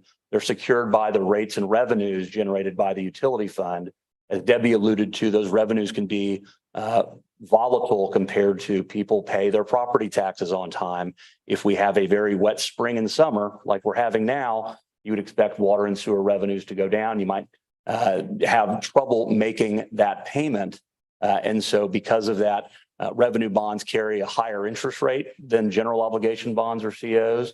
They also come with various restrictive covenants where we can only sell bonds, revenue bonds, that is, so long as we're generating a certain amount of revenue in excess of our expenditures. And then we covenant to the bondholders that says we're always going to levy rates. We're always going to have rates in place for the utility that's going to generate revenue coverage of net income of 1.1 times our expenditure. So it leads to generally higher utility rates than you may need. And then in order to issue any bonds in the future, we have to pass an even more restrictive covenant that says in the last year, we've had 1.25 times the amount of revenue necessary to cover expenditures, so that bondholders have the confidence that you have sufficient revenues. So certificates of obligation allow you to pay for utility system improvements without having to have as high of rates, and you're getting a better deal in terms of the interest rate you repay on those obligations versus revenue bonds. But again, that comes down to your prerogative as a city council in which route to go. I could say that depending upon how much money you were trying to borrow at a given time, you might not be able to borrow all the money that you need in one borrowing to finance a project if you don't have the revenues sufficient to show that at the time of the borrowing. So a CO gives you a little bit more time to get rates in place and structure your payments to be able to tackle needed capital improvements. One of the things I've seen almost every single place I've worked over the last 3 years is those projects get more and more expensive. That 1% per month for inflation that the councilman referenced is something I've heard time and time again, going back as far as 2 years. And to the extent that that's still true, and I'm not an engineer, I'm not out pricing projects. A project today is going to cost less than that same project delayed for another year or 2 more years.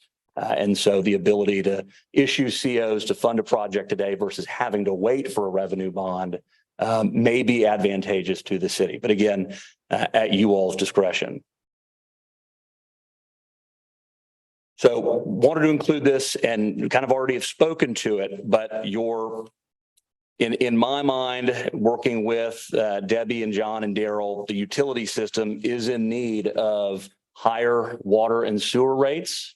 Whether you decide to finance capital projects this year or in future years or not, we're not generating sufficient revenue to cover those increased expenses over time.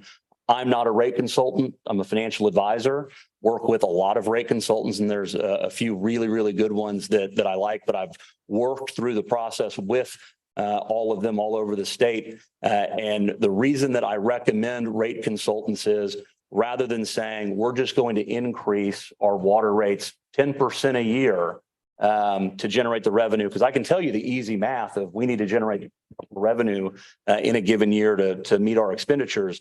They look at all of your connections, who's using water, how much water they're using, and they can come up with a rate plan and the volumetric charges that are going to be the most efficient and equal to your ratepayers over time. And my example would be you've got a car wash that might use hundreds of thousands of gallons of water in a month. If you were to say it's going to require a $30 per month surcharge for every single connection to help meet our financial obligations or to keep the lights on in the utility system, would it be fair that a single family home pay the same surcharge as a car wash that's using, 10, 15, 20 times the amount of water as that homeowner, and they're both basically paying the same amount towards those capital improvements? That's where Rate Consultant really comes in and can shine and say, here's what the makeup of this utility is, and here's, a recommendation for how to more appropriately charge for that. So I would recommend Rate Consultant. I've provided a couple of names to Debbie and John for them to reach out. Generally takes 3 to 6 months, is my understanding, to have them come in, do their field work and prepare that rate study for you all's consideration. And then it's, of course, incumbent upon the city council to then implement those rates. And generally they'll come in with a 5-year, is probably more commonly what I've seen, plan for increasing those rates over time. Every city, every circumstance is different, but put that out there for you all to consider moving forward with. I have a quick question on that. Do you have a ballpark cost for that? I don't, it sticks in my mind that, and it varies obviously depending upon the complexity of the utility system, but somewhere between $25,000 and $50,000. And I would say that the cost of that versus the benefit of, the revenues, I would imagine that it's, I've never had a client, I guess I should say, that has regretted it doing that, spending the money. But it's not an insignificant amount of money either, I reckon. Right. Well, I can kind of see, I like the idea of being able to have options rather than just an across the board, because we do have different types of meters, you have different volumes, and you've got your residential, your businesses. So, being able to have just an idea, so maybe it might not hit this group as much as it might hit this group. Exactly. And that type of thing. Thank you. Absolutely.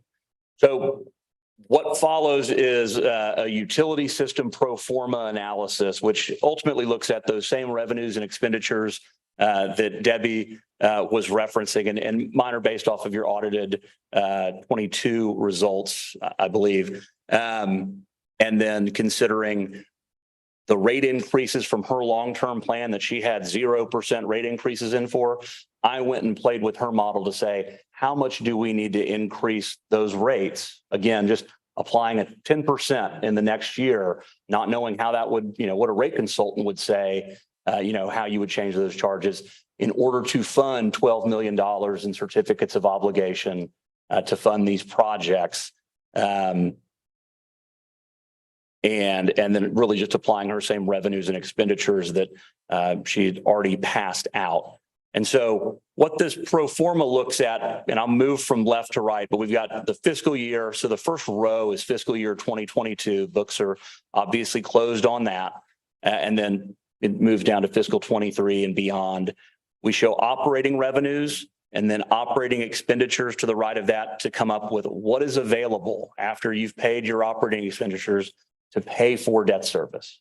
From those operating expenditures, I've already removed your existing debt service payments that you already have to come up with what's available. You can see in fiscal year 2022, we were negative $759. You had the payment that you were referring to, I believe is included within that. But it starts to tell us, because you can see to the right of that, your existing debt service payments, which are roughly $295,000 a year, and they mature finally in 2027, that we don't have a lot of excess room. And this is already assuming that we've removed any one-time capital outlay type projects, just an operating standpoint, how much debt could we take on given our existing revenue stream?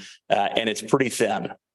So then we looked at, okay, how would we then go in and increase those rates to support this $12 million that you can see here, amortized over 20 years, That's kind of the middle three columns, principal and interest for a total debt service.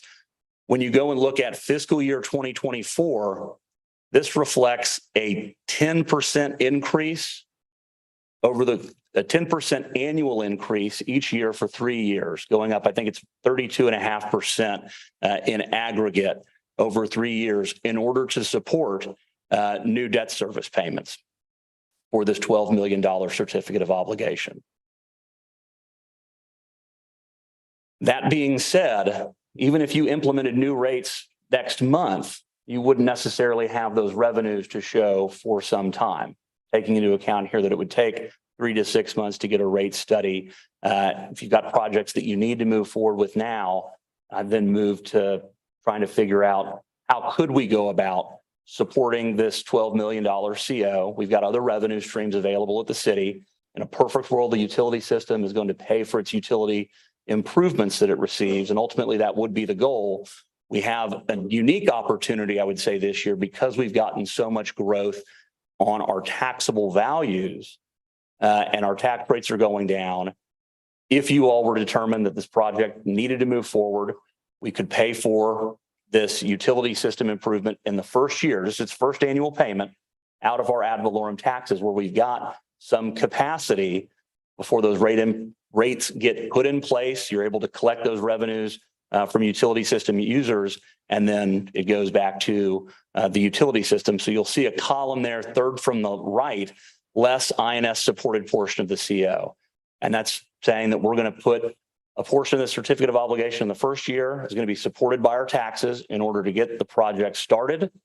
And then we're going to, at the same time, really moving simultaneously, engage a rate consultant, get a rate study conducted, and then in all likelihood be implementing those rate increases that we know are necessary so that we can then pay for this CO over the remaining 19 years with that. And I would also suggest that of that $1,175,000 in principal and interest payments in that first year that the general fund would cover, because you'd have rates in place that would then be able to support the utility system, you could then set up to repay the general fund from the utility system so that the general fund is made whole of the money that it's basically lending your other enterprise, the utility fund.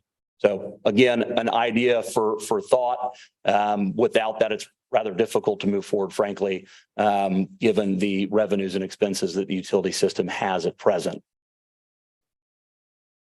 So in talking about then shifting to the general fund, and I'm sure that you've got general fund projects on the horizon, but we're at least at this moment talking about the need for the general fund to maybe step in and help support the utility system while work through these, rate concerns and kind of straightening it out.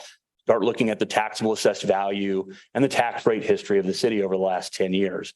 So you can see here, this goes back to tax year 2014, which was really your 2015 fiscal year, and had a taxable assessed value, TAV, 529 million, and a total tax rate of roughly 74.75 cents.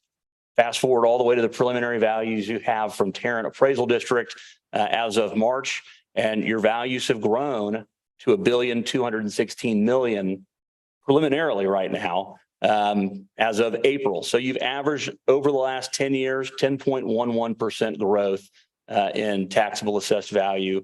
Just over the last 5 years, 12.41%. And your tax rate has come down from 75, almost 76 cents to that 70.62 cents that's currently in place. So wanted to provide that to you. Also included what Mr. Gilly had brought up, that Senate Bill 2, that 3.5% cap. So as we're growing, and we've grown this year, it looks like 24 by the time protests happen. Maybe that comes down to a 20% growth in this year. That forces your M&O rate down because you are capped at either the de minimis rate, getting that $500,000 in new levy, or that voter approval rate, which allows you to go up that 3.5%. And I share every sentiment that Debbie shared there, that 3.5% that the legislature in all of its wisdom implemented 2 years ago, that matches roughly what historical inflation has been. That's where they came up with that number. Well, inflation over the last 2 years has been much higher than that. And so the pickle that it kind of puts every single city in is you're seeing your costs go up much higher than that. In Dallas, and especially this Fort Worth area, the competitiveness of police and fire and the salary demands that are out there are far beyond that. I'm working with a lot of cities not very far from y'all where that is the biggest problem right now is being able to provide those cost of living adjustments to remain competitive in the area.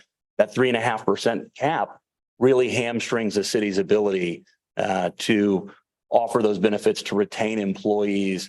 And so for you all as a city council, from where I stand at least, it's a matter of trying to get every penny that you can out of your tax levy because your costs have gone up far more than that 3.5% annually just to provide the same level of service as you did the year prior.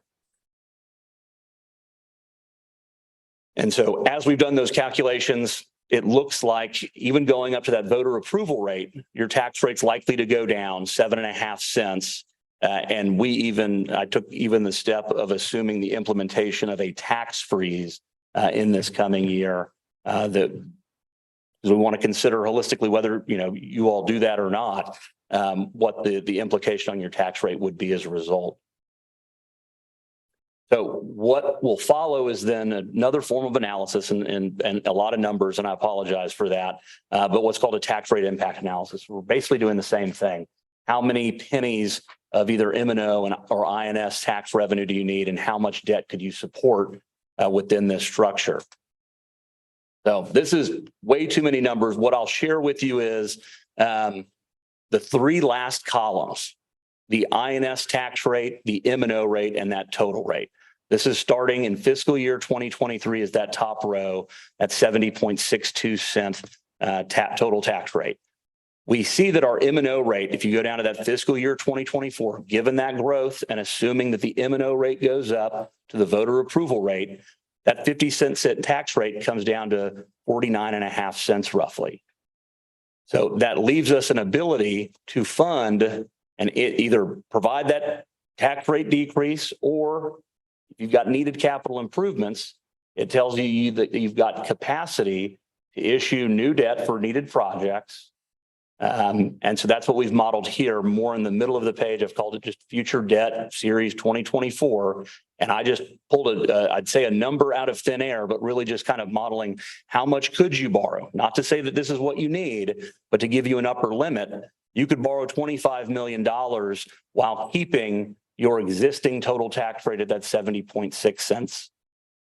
And so that would take into account the $1,175,000 in this next year supporting that utility system project. And then you've got your tax rate coming down over time. Obviously, if you don't borrow, your tax rate comes down over time.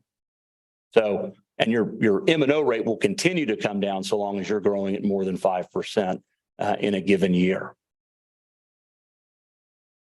And so with that, I'm happy to answer any questions that you have. Really just wanted to take this opportunity to provide you all with information and make sure that I answered all the questions that you have. So. Okay, I'll start. And then we'll go around the room. I just wanted to make sure that everyone was clear because it was a little bit confusing to me, but then now I understand the first year going back to the 12 million. And I assume, let me just go ahead and say the whole thing. So the first year on the 12 million would be funded by the general fund is where that $1,175,000 comes from. Yes. Right. So, okay. That's why I was a little bit confused. Like, where are we getting money from INS revenues? That didn't make sense to me. So, okay. And then if you go to the 25 million, right? I noticed that it's not there. The million is not. It is and I skipped over it. It is. Oh, there it is. I see it's up here, Okay. I see it's on all right. I see it's over there. Okay. So this just gives us an idea whether it's 12 million, which we know that's what we're going to need to cover the sewer period, or the 25 million, just gives us options to look at it in different ways. I would say that the $12 million is for the utility system. We have a 1-year problem in that $12 million to say, how are we going to pay for it in fiscal year 2024? Right. Moving it on that 1-year basis to the general fund is a proposed solution to that, along with rate increases so that the utility Right. system could pay for it. The $25 million on the general fund, that would not be for this summer. That would be a future in next summer when y'all are looking at it. And the number could be $2 million, but it could be, I just wanted to provide an upper limit because I thought that might be a question. It could be $25 million next year. So not for Gotcha. general fund projects this year, but for next year. Gotcha. Okay, so you'd be looking at a 12 million and then whatever the difference between 12 and 25 for next year. Is that what you're saying? It's an additional 25 million and it's Okay. just for general fund project. And I don't know what those general fund projects might be. You might say it's streets. I just don't know. I'm just showing you that that's what that capacity would be, maintaining your existing tax rate that's currently in place.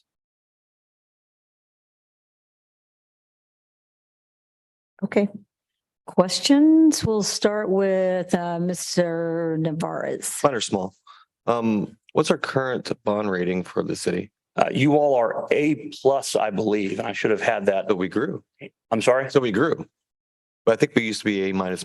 We could be A-. I apologize for not. I've listened to you for 10 years. I can hold I you think accountable. I You- saw double A I minus. should know that better off the top of my head. When we sell our debt, we've bought bond insurance. And so even if we're rated at A-, and you may be correct about that, we buy bond insurance, which is paid for out of bond proceeds so that our bonds and the interest rate reflect a AA credit rating. And so that's what we've done in years past, and that's what we would do presumably here.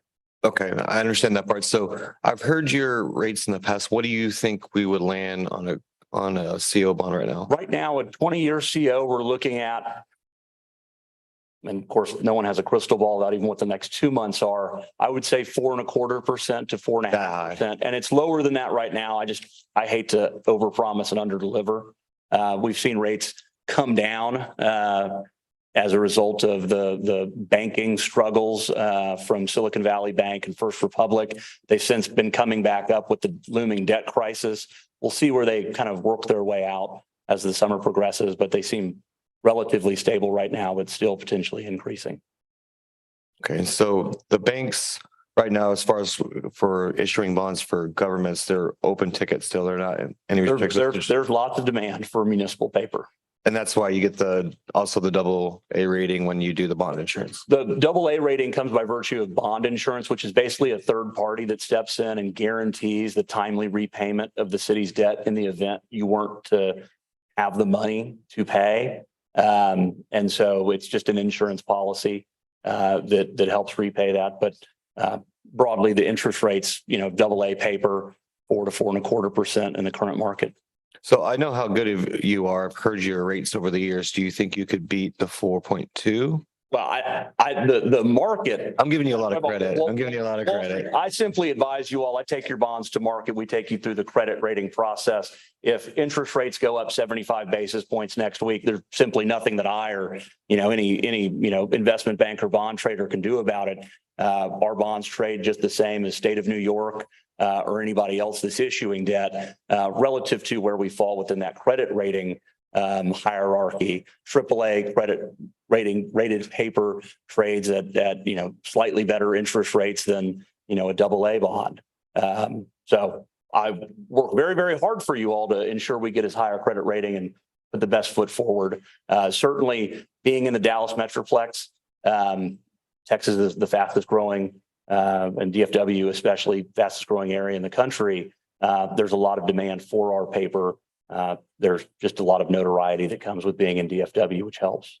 And my last questions, in your experience, do you think it's a good time to buy like now, or should we be hesitant? And I think my personal perspective on this from kind of having been in this 2 years ago when we were borrowing 20-year money at 1.6%. I remember that That rate. was, That's what I was hoping that you would was, say. it was unsustainable, but it was an incredible time to borrow money. But you borrow money when you need to borrow money. There were times when I told clients that your project's not ready, don't borrow just because it's cheap. Now we're in an environment where I look at the interest rates and say, okay, 4.25%, that's a lot higher than it was on a historical level going back 30 years. That's a good interest rate. The more concerning thing is what is happening to the cost of this project as we delay it months and years. Gotcha. And the impact of that 1% per month on project cost is far more costly than 15 basis points here or there with that interest rate. That's my 2 cents. That's, not the gospel, but that's been my experience over the last 2 years. And I'm sorry, one more question. On the bond Too bad. insurance, I'm serious. I'm kidding. on the bond insurance, I think I understand the concept of that. You said we could pay it back through the bond. So what's the increase to cover that, just to get the benefit of? So it's a one-time premium that you pay, and it's paid out of the bond proceeds. So if we say we're going to go out and borrow $12 million, we will structure the coupon payments against the yield so that the bond purchasers pay us premium to cover the cost of issuance, the underwriter's discount. That's what the investment bank that buys your COs and then turns around and sells them to their retail clients. And then it would cover the cost of that bond insurance. And that bond insurance might cost 30 basis points on the deal. So it could be $50,000. And we do a break-even analysis to say how much is the principal and interest if we don't use bond insurance? How much is the principal and interest for this bid that we've received from either AGM or Build America Mutual, or the two bond insurers in the country? And if there's an economic benefit, it makes sense to pay that premium. But in any event, the city receives that $12 million. It does increase your borrowing cost a little bit. If we were AA rated on our own, we wouldn't have to pay for it. Okay, thank you. That was my concern. And while we're on that note, it is worth mentioning, because Debbie referenced those days of working capital. And that's a very important metric that bond investors look at, that rating agencies look at. When we borrow money, we go to Standard & Poor's. That's how we have the credit rating. And they're looking at how much, what's your reserve fund policy? They want to see, and I think of it not in terms of working capital necessarily, but how many months of operations do you have held in reserve? And they want to see 3 months at a minimum. So a 25% reserve fund for your general fund. And then utility fund does usually need to be higher. And will be, if we borrow COs, they don't really look at the utility system as closely, because they look at the ad valorem tax pledge as the strength of that. Because if all else fails, when you issue COs, you're saying we'll levy a tax in order to make this right and to repay these obligations. So in your experience, do you see any red flags of things that we can do that would increase our bond rating or the probability of a lower rate? Yeah, we need to increase our water and sewer rates. Certainly, that's the lowest hanging fruit in this ordeal. I think over the years there have been, having policy in place. They look at Standard & Poor's, and I don't want to go too deep into the weeds here, but they have a criteria that they judge every city, whether you're in Texas or otherwise, by. Oddly, the debt portion of their criteria actually rates among the lowest. It makes up it's either 10 or 15% of your overall credit rating. They look at the management and controls in place of the city, whether that's fund balance policies that are formalized and established by the city council, long-term financial planning, long-term capital improvement lists, to see that, how forward thinking is the city, and deliberate in its approach to, the governance, and then obviously having controls in place, et cetera, to enforce those. So I think having some formalized policy certainly goes a long way. And then they look at year-over-year performance. You set a budget that says, we're going to, make this budget, whatever it is, and the one you have in place.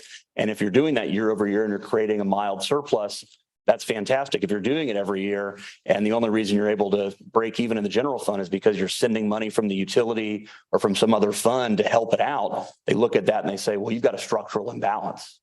If, for instance, we start having to send property taxes over to support our utility, they look at that and say, you have a structural imbalance. And that's the biggest thing that counts against you in that credit rating. So I think getting each of the funds to support themselves under their own weight, levying a property tax that supports the general fund and its operations, having utility rates that supports itself, is the path to get on. Having those policies in place and some of the things that Debbie's already done that I think y'all could formalize as part of your budget process this year would be my recommendation for you all, would go a long way in really helping, push the needle. And it's something that takes time to improve, quite frankly. Thank you. Thank you, Madam Mayor. Excellent questions. Councilman Degenhardt, Nothing for me. Thank you. Councilman Michaels, Councilman Horton, Councilman Gilly. Yeah, I believe in our annual comprehensive financial report, our bond rating was reported at AA minus. That's my recollection. I guess back to my question is back to the complexity around Senate Bill 2. And if I'd just like to take this opportunity to as a learning experience. So as I understand it, if a city is under 30,000 population, and it has a de minimis rate that exceeds the 3.5% voter approval rate, the following rules apply. If the city adopted rate exceeds the de minimis rate, $500,000, an automatic election is in November. If the city's adopted rate is equal to or lower than the de minimis rate, but exceeds the greater of the 3.5 voter approval tax rate, or an 8% voter approval tax rate applicable to a special taxing unit, citizens may petition for election. Correct. Okay, so the 8% only applies to a special taxing unit and no longer applies to city. It does not apply to city. Okay. That's where my reference to. That's where I got off track. And then if the city's adopted rate is lower than the de minimis tax rate and does not exceed the greater of the 3.5% voter approval tax rate or an 8% tax rate, no election is required. Okay, thank you. That's where I got off track, was the 8% applies only to MUDs and SUDs and. I've spent the last 2 years. Okay, reading- trying might be on to that same figure tax that. Yeah, code. okay. Okay. It makes my head really, really hurt. Okay. And I think that was part of the legislature's intent. Yeah, so in our case, it's the de minimis. If we increase taxes more than $500,000, it would need to go to the voters. It would automatically go. to Yeah, the vote. automatically go to the voters. Yeah. So we need to keep that in mind as we go forward. If And there's you no, all are rated AA minus. That's what I was Okay. pulling up on. Yeah. Yeah. And apologize. I didn't have that Oh, that's stored in my brain. And if there's no more questions, I would say we're going to take a 5-minute recess. Question, does Yep. that change your mind? 1.5%. so it really doesn't. And I'm my least favorite thing to do is to get pinned down on interest rates at any given time. Over the last 2 years, the markets, generally the bond market especially, has been a whipsaw. That was what 2022 was, where we were seeing the Fed take what's now been 10 actions raising the benchmark rate. We've seen rates go up as much as 75 basis points, I think was the most that we saw in a single week. And that's tremendous. And then you see it come down too, but it's overall, it has gone on a trajectory upward. So again, I don't want to overpromise, but right now I'd say 4.25. Making sure it wasn't going up to 5 or. It could be. And when we look at these on a multi-year approach, and that's not what we've done here, we assume next year it might be 5%, 6%, because when we're looking at this tax rate impact analysis, especially, we don't want to be in a position where we sell debt based upon the assumption that we're going to continue to grow at 10% a year. That puts you all and me in a very bad position of potentially having to increase taxes because we We didn't didn't meet our grow. own expectation. Well, we don't get to control what Tarrant Appraisal District does, as we all know, far too well. And that's why you see this first column. We assume we're going to grow a little bit over the next year, and then we assume we're not going to grow ever again. And that's deliberate because we don't want to be in a position Right. where the taxes would have to go up as a result of the bonds we sold. Right. Before you leave, I just want to take the opportunity to thank Debbie and Jonathan this is probably the most incredible document that we've had in our hands in a long time. Other than another document we're going to get on the 20th that I've been looking forward to for a long time. So once we have that in our hand, all of these pieces, I think that we have all the pieces that we need to make some really, really wise decisions. So thank you for that. And I hate to interrupt, I almost didn't cover one of the more important facets of what I needed to talk about here. If you all were to move forward with that $12 million CO this summer, because the projects are necessary and we need to use the general fund to make that first year's payment, we have a bit of a time crunch because in order to comply with truth in taxation and include that payment in the upcoming tax rate, you have to have sold the debt on the date or before the date that you adopt that tax rate. And so this last slide was included that would allow you to sell those obligations at your August 15th meeting before you finally adopt the tax rate.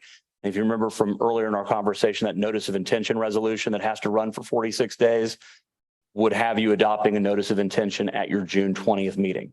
Now, adopting that notice of intention resolution doesn't obligate you to issue the debt. Certainly, we don't want to do that and then go to market and then turn it down because that's not a good look for the city. Bondholders will remember that. And I'm not trying to put pressure on you all, but that is unfortunately kind of the time constraint that we're in for that particular solution, and I wanted you all to be aware of it. And then what we would have, if we were to decide, if we wanted to look at that more closely and see what that looks like on here, is that something that you'd be able to provide us with, what it would look like using the general fund, where that money would come from and what it would look like on here? Oh, you have that now. Well, all right, very good. Okay, all right, that'll be coming up next. You're ahead of me. I love that when that happens. All right, thank you, Andrew. You're Oh, very wait, one more thing, Councilman Gilly. Not really a question, but it's something I think we as a council need to be aware of. City of Kennedale does provide water and sewer services for people outside the city limits of Kennedale. I can't off the top of my head remember how many or what that percentage is, but there are some. So if we fund this through CO, until that rate is adjusted, those people outside the area are not going to be quote unquote paying their fair share. They do pay a slightly higher rate currently, being that they're outside the city. I think we do assess them a slight higher rate, but I think that's something we just need to know about and keep in mind and look at that when we do make the decision. Sounds good. I think we need to absolutely look at everything. So, all right, thank you, Andrew. Very welcome. We'll take a 5-minute break.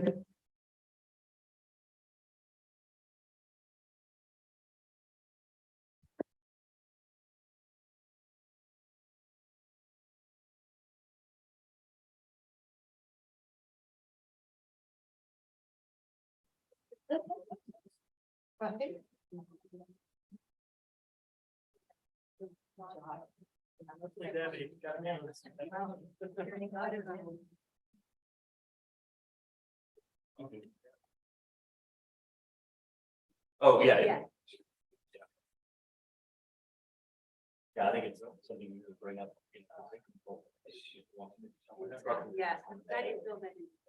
I hadn't honestly, I hadn't connected the dots before, I don't look back. Years. Exactly, yeah, no pressures. I'm at the phase of my career now, I got my butt this is the city council. The time where everybody tag on the back, well, money we can say. Yeah. I love the call.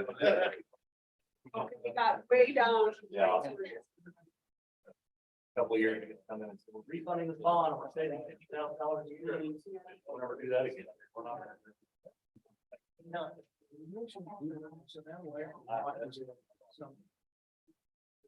And we can issue what happened. 40 years. 7, 8, 9%.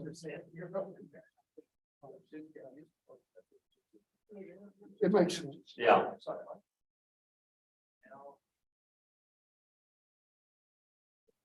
Yeah. Unfortunately, was they, you know, it passed and then COVID, and then the cost of living was for double digits. Yeah. That's what. No, they implemented it the wrong time. Kind of is.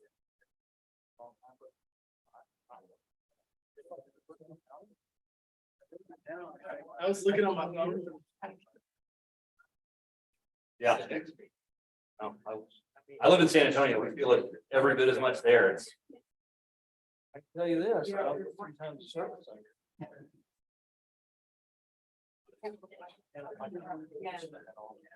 Yes, that we have now.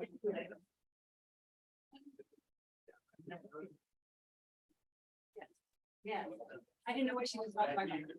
So, yeah, no, commissioners were in, but Bill, we'll get it up to the, even the most recent. Yeah.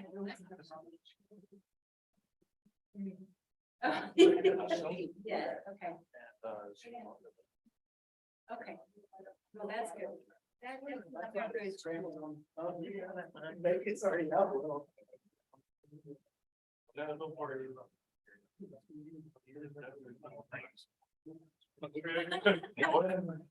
They want me to have on council rather than. I think,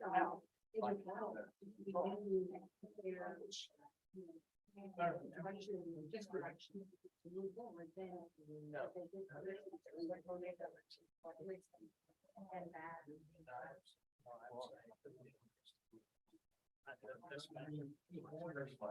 Yeah.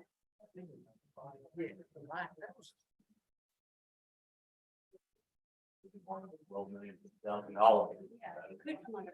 So, yeah. So,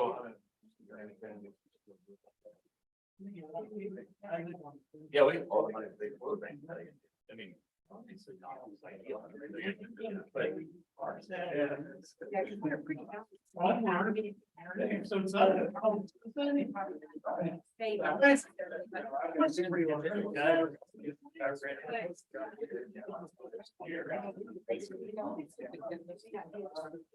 Yeah, He was just I'll have to speak. Yeah. But, that would be.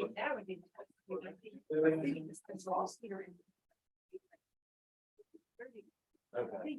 Hey, Mr. Weber, how are you?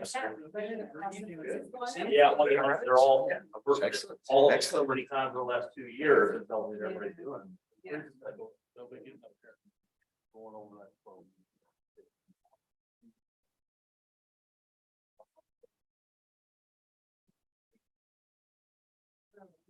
Yeah.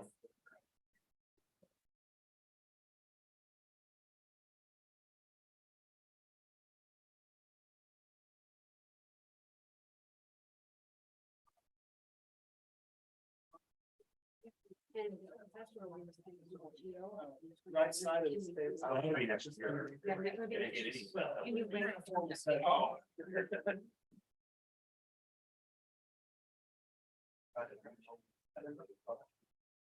Oh.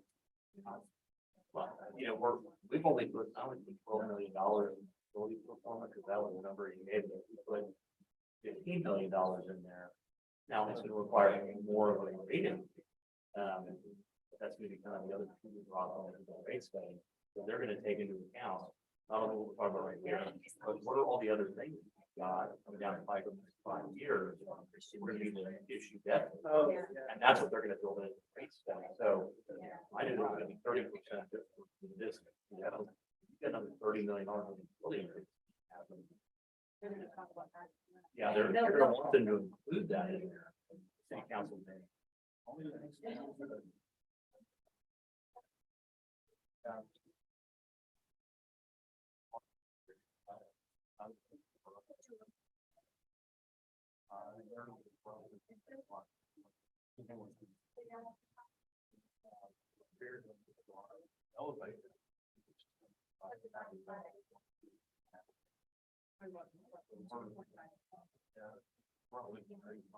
Yeah, maybe we can save $15 million. And borrow all of this to go now.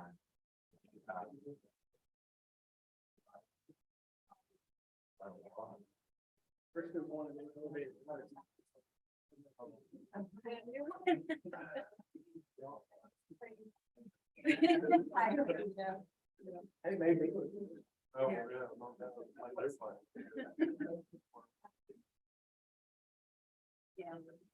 I'll get the lawyers working on it and at the meeting, scratch out the number, so I don't remember. But it's all you, and the language was broad. I would recommend broadly for utilities that want to improve that way you can adjust for the next 2-3 years. Then, you know.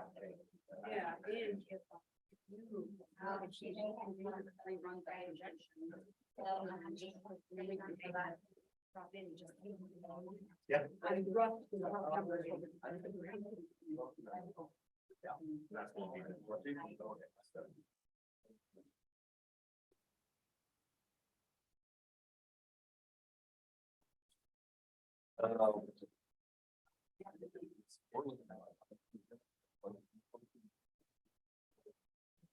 When did that happen? Last year.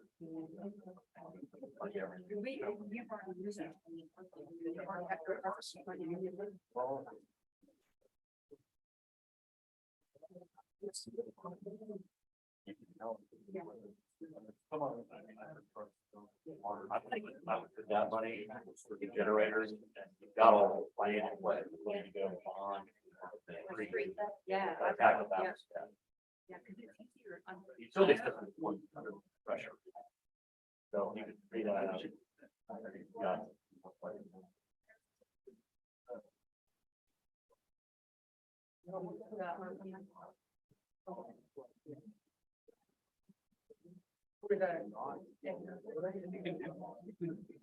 There's this year. Let's say we borrowed 20 million. Well, maybe it's $15 million. This is 5 million for 3 years. Now your future capacity, general fund is not 25, but 20 million. Borrowed, it's 5 million. I need to run the numbers and look at it, but you got capacity. What's the company talking about? What did you call them? That's, we know that for the water. So we had any stuff. Yeah.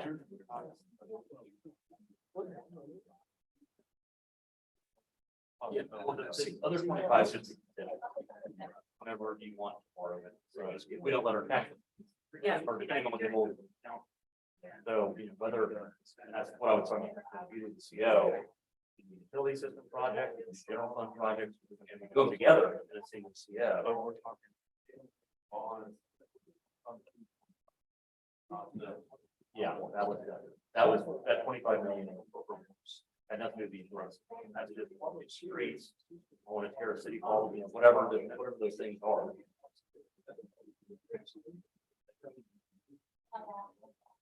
Yeah, and that's, yeah. And I'll tell you, I'm not a fan of we're going to fix our utility system. We're going to do it with the tax. That's not ideal. I don't know. Cannot follow that. But I'll look at how much. We're right. What's Yeah.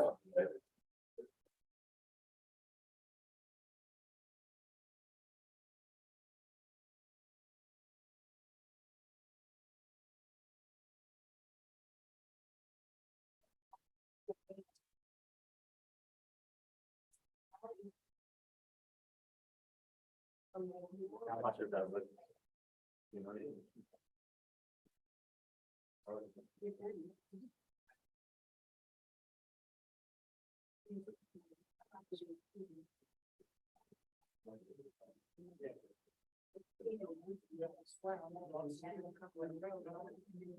Then next year.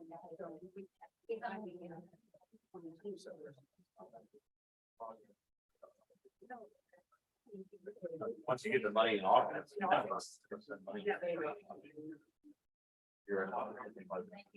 Let me go run the numbers.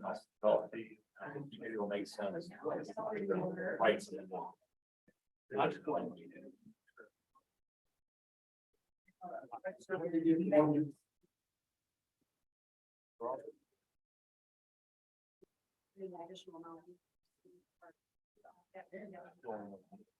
Yeah. Yeah, we just have to.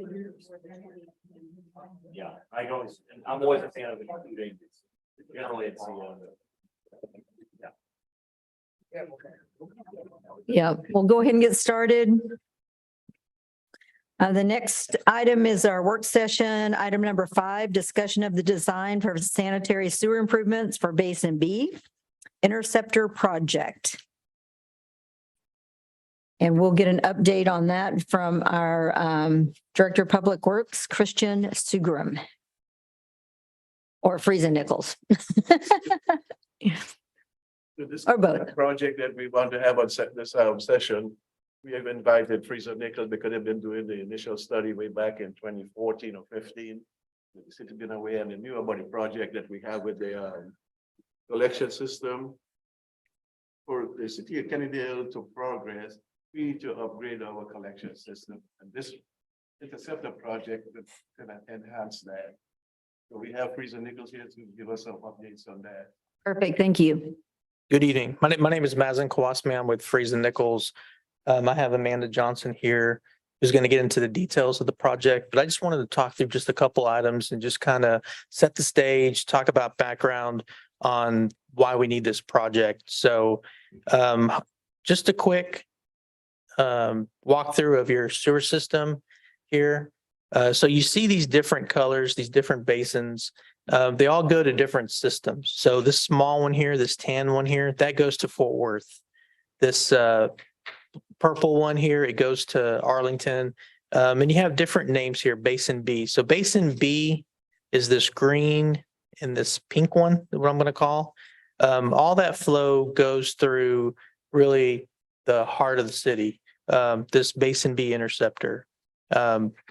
We got capacity sewer issues. We identified those part of the previous 2 master plans. 2014, we did a slight update, I believe in 2018 as part of the impact fee update. But we really need to resolve these issues in order to accommodate growth, because right now we have existing system deficiencies that could be regulatory issues in the future if we continue to add flow to these interceptors. One thing I did want to mention while we're here, I was talking to Christian on the side. We agree with the rate study. Before you run into a rate study, we need to make sure these projects are identified, they're sized correctly, and the costs make sense. Don't want to use all data on a rate study because you're going to get not good results.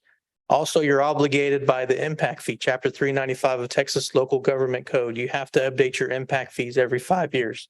So the way the water fund, the way the water system works, it's an enterprise funds. You have 2 revenue sources. You have rates, you have impact fees. Impact fees, growth pays for growth. So if you do have citizens that are coming in, well, not citizens, but are coming in outside of the city limits, impact fees can help pay for those projects. Impact fees can pay for the sewer B interceptor as well. So getting into the project overview. So really it's a significant project, and we broke it up into 3 different segments. We're looking at different options to see how we can fund this project in a way that we can accommodate the design, work through the construction, and try to minimize as much as possible the inflation. The 1% per month, that's a planning number that we actually use and agree with. So I think that's a good factor to consider. So we have 3 segments here. So you have you can see segment 1, we have 6 inches, 8 inches, and 12 inches. that we need to upsize to a 15-inch sanitary sewer line. Segment 2, we have a 15-inch where we need to upsize to an 18-inch. It's about 2,000 linear feet. And then segment 3, we have an 18-inch that we need to upsize to a 24-inch. So I talked about earlier the Basin B. You can kind of see as I move the mouse here, that's 80% of your system is going through this interceptor here. We do have some opportunities for improvement on the east side of town, Project 4, but that is something we feel like can be delayed if we can take care of segments 1, 2, and 3. So with that being speaking, I'm going to turn it over to Amanda to walk us through some options on how to execute these projects. Thank you. I have one just quick question, just for clarification on project 2. On the left-hand side, it says upsize 15. And internally in here, it says upsize a 12-inch with an 18. There are small segments that it changes sizes. So for the majority of the piece, it's a 15-inch. So that's why we've kind of categorized it. We can modify this to clarify that there are small segments of 12 in there. It's no big deal at all. It all has to be done. It's just from a 12 to 18 is a lot bigger than 50. Yeah, so the majority of your costs, and Amanda's going to get into this, is going to be mobilization, excavation, the actual cost of material is going to be there's a cost to it, but it's not as significant as actually getting out there and doing the project all at once. Thank you. All right. So we've identified your top needs. Big question is, how do we execute them? So we worked with Daryl and your public works team to identify how we can be good stewards of y'all's money. We know those are limited resources and we want to use them wisely. So we looked at ways to minimize the overall impact. The best way to do that is to design and construct all items in one construction package. Constructing them all at once, while it's a bigger upfront investment, as Andrew alluded to, it's not getting any less, it's continually to get more expensive as the years go on. Since we did the initial master plan, I believe the construction cost estimates have tripled. So we anticipate that to continue. The overall breakdown, you can see we've included design, survey, easements. This is not acquisition, it's just the meets and bounds for the easements. And then the construction costs. The costs include a 30% contingency and an 8.5% yearly inflation. You're welcome. Are there any questions? No? Yes. What kind of easements did you need? What is that covering? So currently your existing sewer is in an easement for the majority of the alignment. It's currently centered from our understanding based on the data we were able to find. So we would need to parallel that with the 30-foot easement because you have to keep this one in service while you upsize. Okay. Any other questions? Since you're on that slide, on the project 1, you're going to increase it from various 6, 8, and 12 to 15. So the 15 will cover any potential growth from that area, correct? That is correct. It's part of the previous master plan. What we do is we look at a 20-year horizon. What we don't want to do is increase the size today and then come back to you when we have a change in density or a change in zoning to say, oh, we should have made it one size bigger. So the 15-inch should carry you through 20 years. Okay. And then just for my understanding, 2 and 3, they increase because potentially those neighborhoods converge with that pipe to exit out to Arlington on the north side. That is correct. So everything. It's not a bottleneck, it increases it. Absolutely. So you have additional flow coming from project 4. So the 15, you have additional flow coming in. You requires you an 18, then you have an 18 and a 15 coming in, which requires a 24-inch. Okay. Thank you for clarifying that. Good questions. No other questions? No. All right. Okay, one more. So basically on project 4, Basin C1, that's the part it's in Arlington, right? Where Arlington sewer comes into Kennedale? Yes, if you look at the mouse here, there's a small neighborhood that comes into Kennedale. It is deducted, I believe, through a meter. But there is flow that comes, if I go to the previous Right. slide, this whole big basin C. So there's a small piece here that comes in from Arlington, but a majority of the flow is driven by the city of Kennedale. Okay.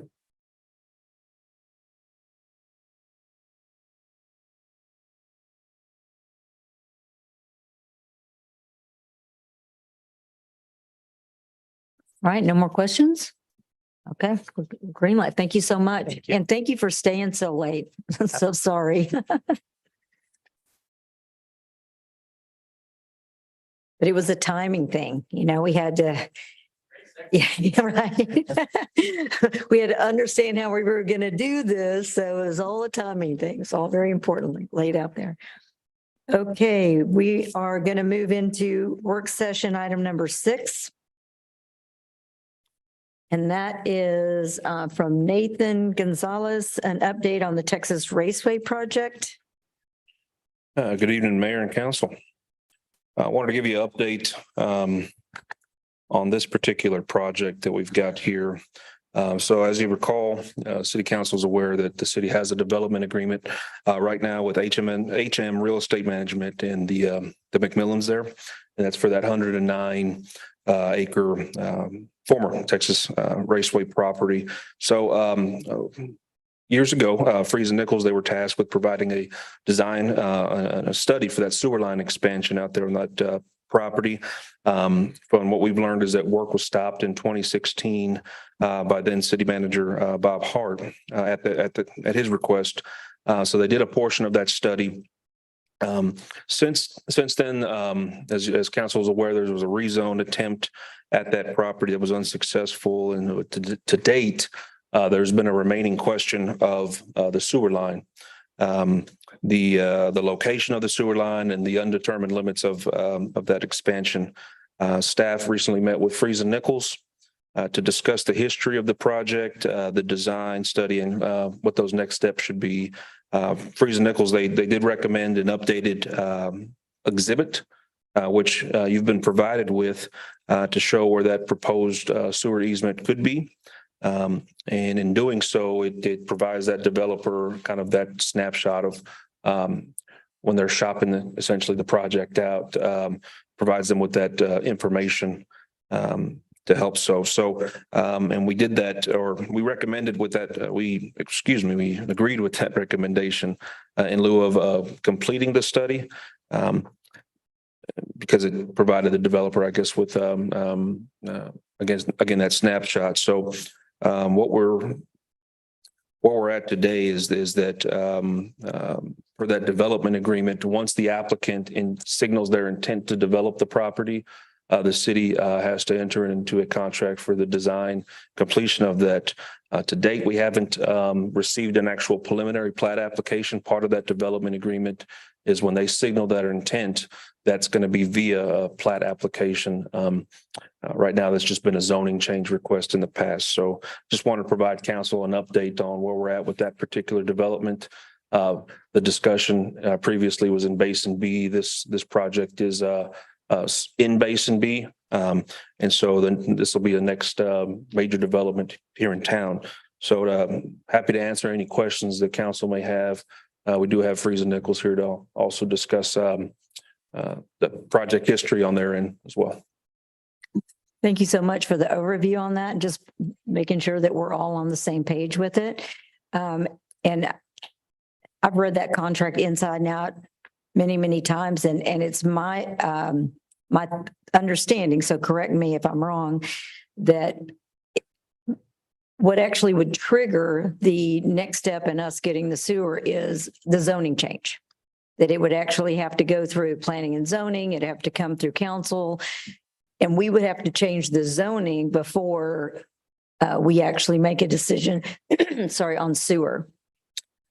Because it wouldn't make sense for us to pay for something until the zoning's changed. I mean, the zoning has to be changed and approved before we initiate cost out there. That is correct. There was discussion with the property owner probably about a month or two ago about the past history of the previous attempt, they were kind of bringing me up to speed on their end. There hasn't been any more discussion, at least from the property owner, about what that new proposed zoning change would be. Did indicate that it's even looking at the past minutes in history there that was preferable to see a planned development come in for that. And so that was kind of where we left it. They need to, in order to determine kind of what the lot layout's going to be. Right. They're needing some, they were needing kind of an update on the sewer side of it, Right. but you are correct.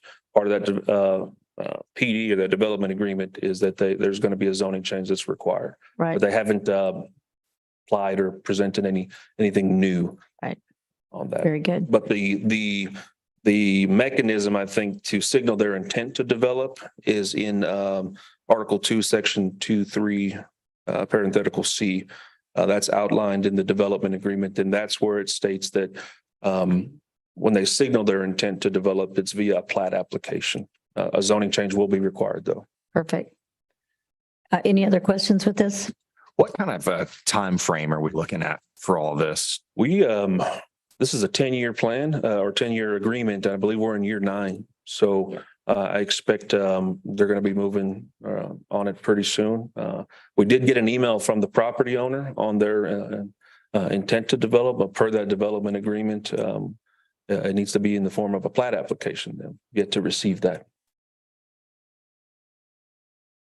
Any other questions? Real quick. So looking at the opinion of probable construction costs that Friesen Nichols put together, looks like this is a class 4 estimate, meaning it has an accuracy range of -20% to +30%. So there's quite a spread potential there. But in looking at it, note 2 says that this does not include costs associated with engineering fees, permits, surveying, et cetera. But when I look up above in the actual subtotal, it's showing professional services for engineering, surveys, so on and so forth. And I just wanted to get a little bit of clarification on that. Sure, I can, Friesen Nichols can speak to that. Thank you. You're correct. We included those at a later request and just forgot to delete the note. So those are included. It's like a 10% for engineering. Thank you. That's all I have. Thank you. Okay. Anyone else? I guess it's more for Daryl. Daryl, I'm looking over this agreement, which was signed in 2017, backdated to 2014. So this is the agreement. Can you just give me a history on this? I guess I'm just a little confused with the history of this. Wasn't there an older contract before this? Not that I'm aware of, not that I've seen. So the whole TERS and the agreement was all verbal until 2017? Well, the TERS was in place. 2012. Yes. Yeah, but are you talking about just Dave McMillan's property? Yeah, all parties, but yes. Yeah, that's what you see is that's accurate. Okay.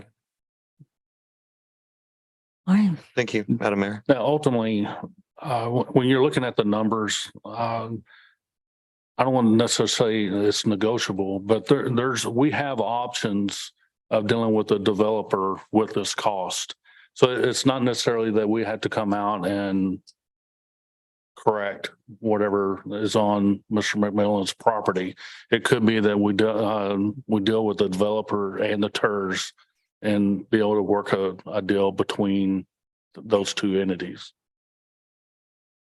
I guess my 10 is, I don't want you to believe that we're going to have to come out and foot up $2.1 million for this project to move forward. Right. That's one option of several options. Yeah. Councilman Gilly? This is probably for Friesen Nichols.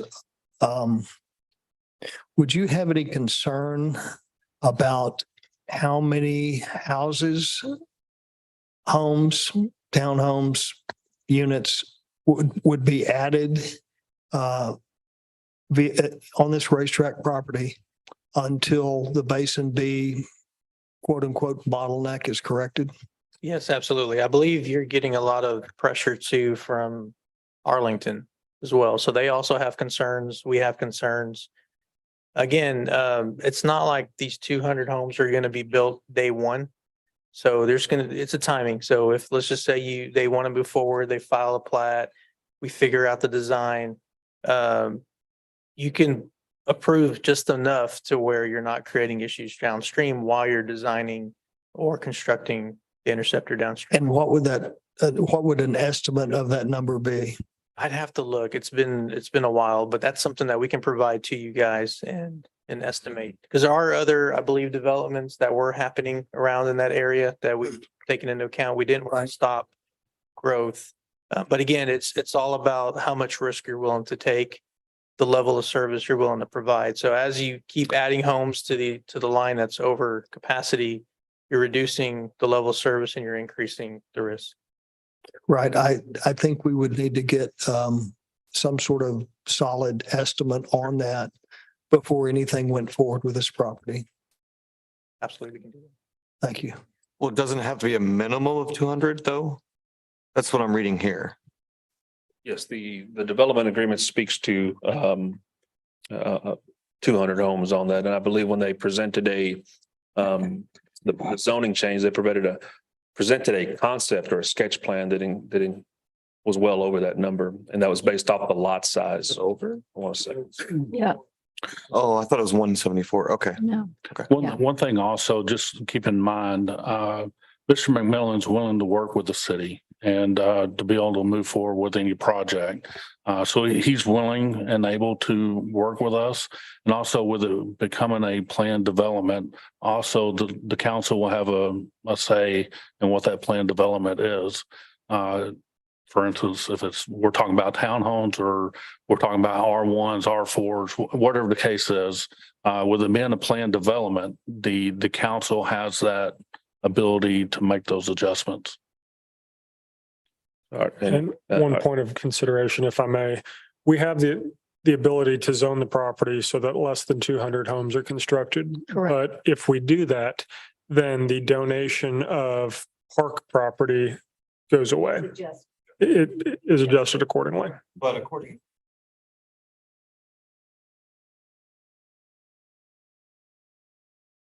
I'll repeat that. According to what I'm reading here, they have to do 200. I don't see any stipulation unless I just haven't come upon it yet. It's further down. Okay, Yeah. I'll keep reading. Yeah, that's a concept. Oh, I see it. I see Leaner Yeah. Park.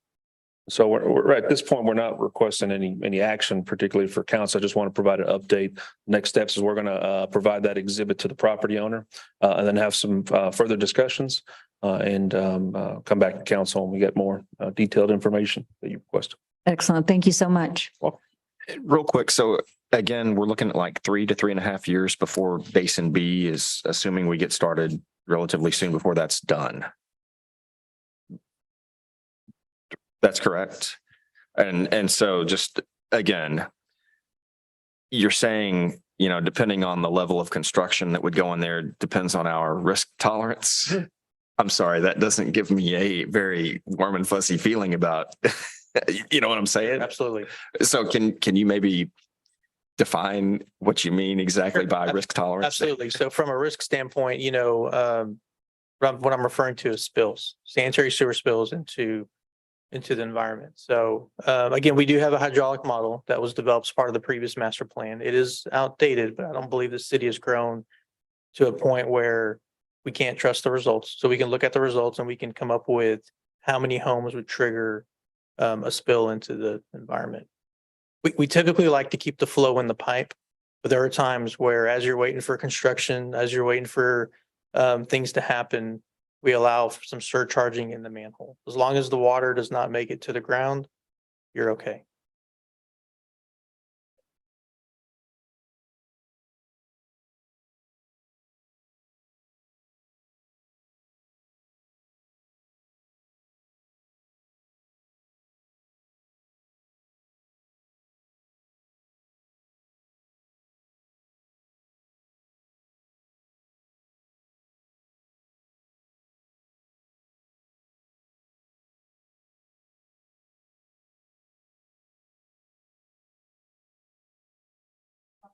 Sorry, I don't have my microphone on. Sorry about that.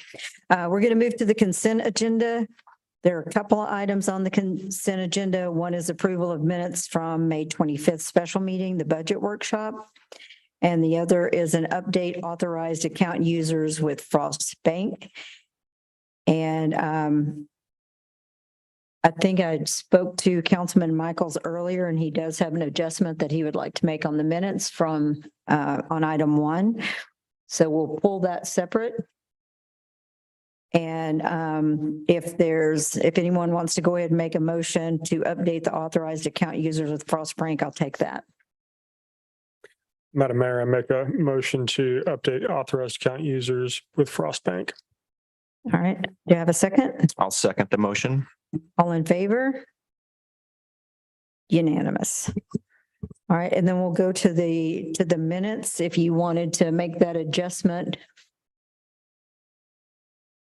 Madam Mayor, under regular session, section 1,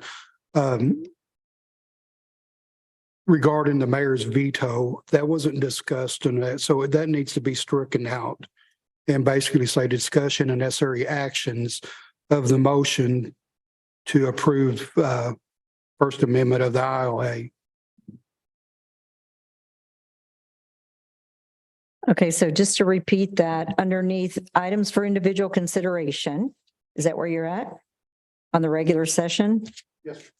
Item number 1 said discussion and necessary action by council regarding the mayor's veto. There was no discussion about the veto because it wasn't necessary. So you would like to amend it to say discussion and necessary action by council of the motion to approve and just remove the wording regarding mayor's veto? Yes, ma'am, that's correct. Everyone follow? Okay, we're just removing the 3 words regarding mayor's veto. All right, do I have a motion to approve as presented by Councilman Michaels? I make the motion. I will second. All in favor? Unanimous. Abstaining. Oh, okay. Ta-da! One abstaining on that one. All right. All right, we have that. And now we're going to move to items for individual consideration. Discussion and approval of moving payroll to ADP for biweekly payroll process. Good evening. I will be quick. Once I get this pulled up.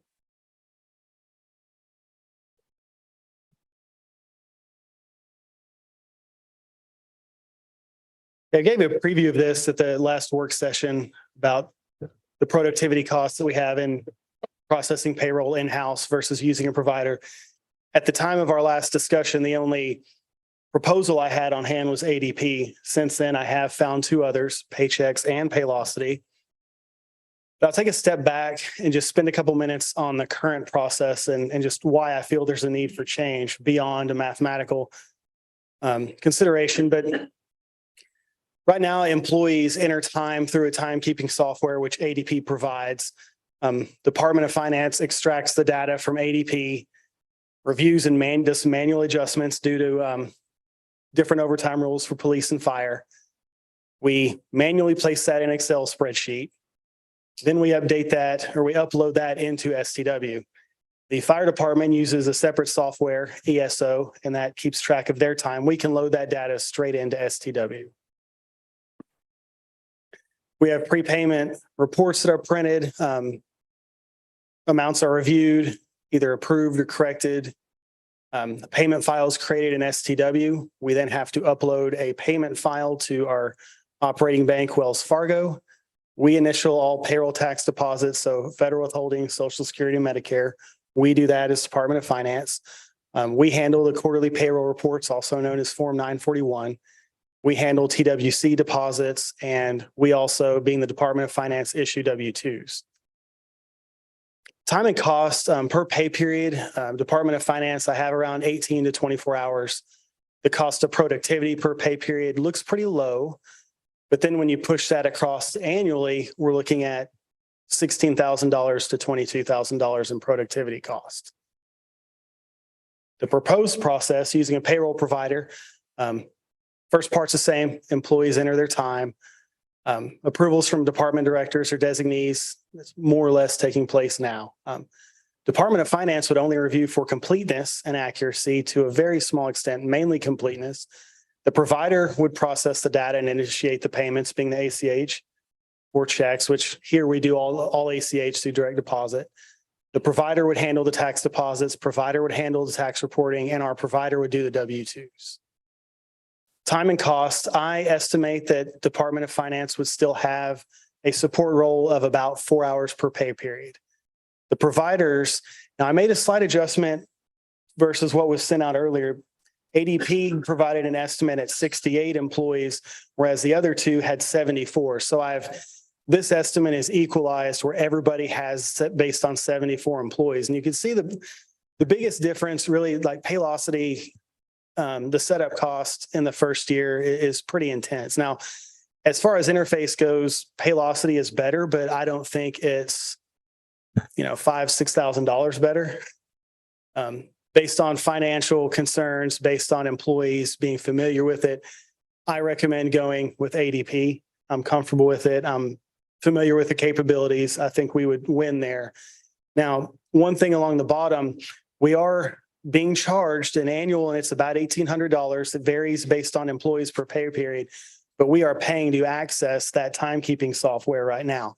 That cost would go away here. So really, if you want to look at a net ask, it's closer to about a $5,000 ask rather than the $7,000. I recommend that we just transition ADP to be our complete payroll provider, take us a step beyond that timekeeping software and bring them on board going forward. That's what questions do y'all have right now?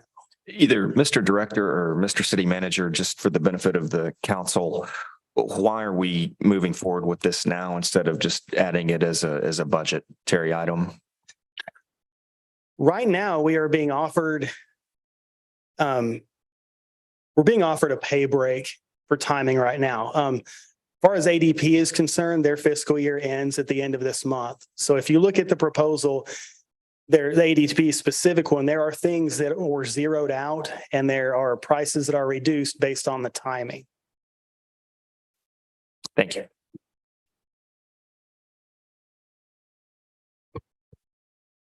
Cool. The annual cost is $7,000. For ADP. Can you bring up your last slide? I guess I just want to make sure I'm clear. And then explain your first column. Your ADP column. Just making it bigger. So each, the format is because each provider had slightly different. I get that part. Contract period. So an annual cost, the 257.52 is W-2 processing.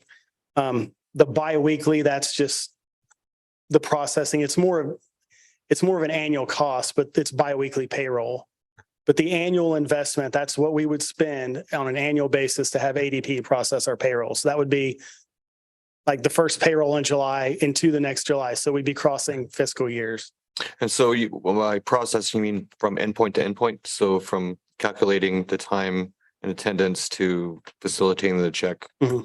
I mean, the employees would still enter the time. So the onus would be on the employee and the department director. Sure. But they calculate how much they got hourly that week or overtime, for example. Yeah, it's what right now they're inputting the time and we're doing manual adjustments for overtime and certain other things. This would have ADP be the driver there. We would still need to review because fire and police or the commissioned officers have different overtime rules. That's part of the 4 hours I'm building in for every pay period that finance would need to review and make sure those overtime rules are still being used properly. But yeah, this would be a significant shifting of resources for Department of Finance on a biweekly rate. They will print the checks and mail them, I guess. Everybody right now is on direct deposit. So Okay, that's they what would like right now, once our accounting software is STW. So once we finally get everything into STW and I finally review it all, we download an ACH file and then send that to Wells Fargo. In this instance, once the time cards are all approved and I sign off saying that we're done, ADP takes it. Mm-hmm. So the city's responsibility, or at least the Department of Finance, it significantly is reduced. But we're mostly on direct deposit. Everybody, 100%. Everybody 100%. Yep. Is that an additional cost from the bank? No? I don't That's think amazing. Okay, thank you. No, the bank prefers it. Yeah, Mhm. I'm sure they do, but Mhm. most other companies, they actually. As it is charge now, their if it, employees like that. with these providers, if we were to issue checks, like that's an additional cost. They would course. rather us do ACH because it's less paper on their end too. And I prefer it because it's, Mhm. we pay our employees on time Yeah, absolutely. or early in some cases. I have two questions. Yes, ma'am. One is, what's the savings to you in personnel? Like, does this gain you a half person? It takes me, so biweekly, we're at 18 to 24. I think this would get us down to about 4. So 12 to 20 hours every other week that would save us. That would go to, like I mentioned in our last presentation about shifting from like data processing to support and providing information to me, those hours can be directed to turning our financial statements around faster and getting our months closed faster. And quite frankly, a little more accurately than they have been done the last handful that I've reviewed. So I don't see this as a situation where I could say, okay, I could reduce my department from 3.75 FTE to say 3.25 or 3. I would be able to allocate those resources in a way that would better support the council and the other departments in the city. Right, we're getting more quality from it. And the other Exactly. question I have is on the annual cost. It says, if you'll flip your slide over to the annual cost. To the provider Yeah, cost. there you this go. one? So it says first year investment, 7,700. First of all, I was so thankful that it was 7,700 and not 7 million because after seeing. Well, that's what I was joking. Like, my numbers are small. This should go through pretty easily, right? What the heck? You know, because we're seeing all these million presentations before. We're like, okay, good. Yeah, perfect place for you. 7,000 sign. No, but for real. So that's the first year. Is the second year the same or does it go up because we just get a first year as a better price because we're coming on this month? The reason I phrase that as first year investment is a comparative. So it's more of an apples to apples between the 3 providers because Paychex and Paylocity have those initial setup costs. ADP's waiving that. Gotcha. So I wanted us to see what our first year would be. Now, even if we go beyond that, ADP is still a better deal. Right. Over Paychex and Paylocity, even financially speaking, even if we cut off the setup cost, just right. Absolutely. Paylocity, Okay, I see that. to me, it just blows them completely out of consideration. Gotcha. That's a pretty big amount of money. Sounds like a good deal to me. Any other questions? Yes, sir. Yeah, I just want to make certain that this action will eliminate approximately $1,800 in annual timekeeping. So that would be that 747.32 would be less, about $1,800 actually. Yeah, that's what I meant by my net ask. Yeah, My yeah. net that I'm asking Right. is closer to 5,000 versus the 7,000 because, and we're actually paying this to ADP anyway. So we're just shifting funding from one place to another. Essentially. Okay. And we do have the budget in finance right now under special services to cover this. So to the point about it being a budget item, I do plan on budgeting for this going forward.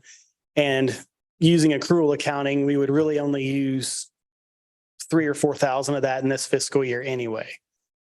Well, I appreciate the fact that you brought this to us because you actually didn't have to. Because it's such a small amount. Well, I want to But start off easy. You don't know what I'll be asking for later, Madam Mayor. yeah, you knew this was gonna, no, but I just appreciate the fact that we're in the loop on this and that we're aware of it and the good things that you're doing for our finance department. So I appreciate. And while we're on that topic, I just want to point out Debbie was the main driver on those long-term plans. I want to Yeah, make it's sure she gets credit amazing. for the work she did because that was very great. Absolutely amazing. Well, if there's no more questions, I will take a motion. I move that we approve moving payroll to ADP. Second. All in favor? Unanimous. There you go. Thank you. Appreciate it, everyone. And rather than adjourning, I actually have a request to go into executive session.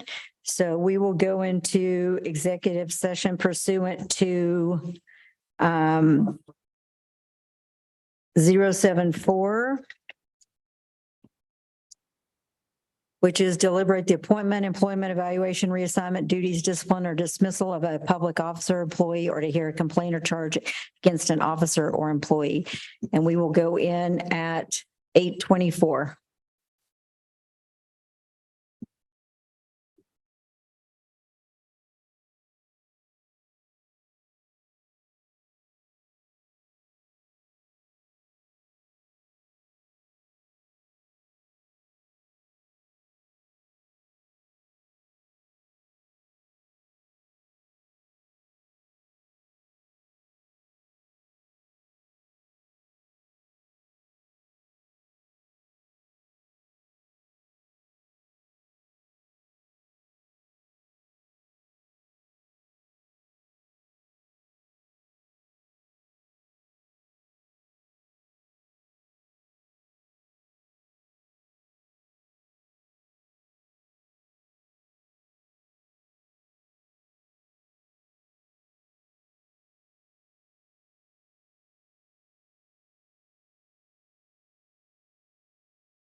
And we're back on at 8:43.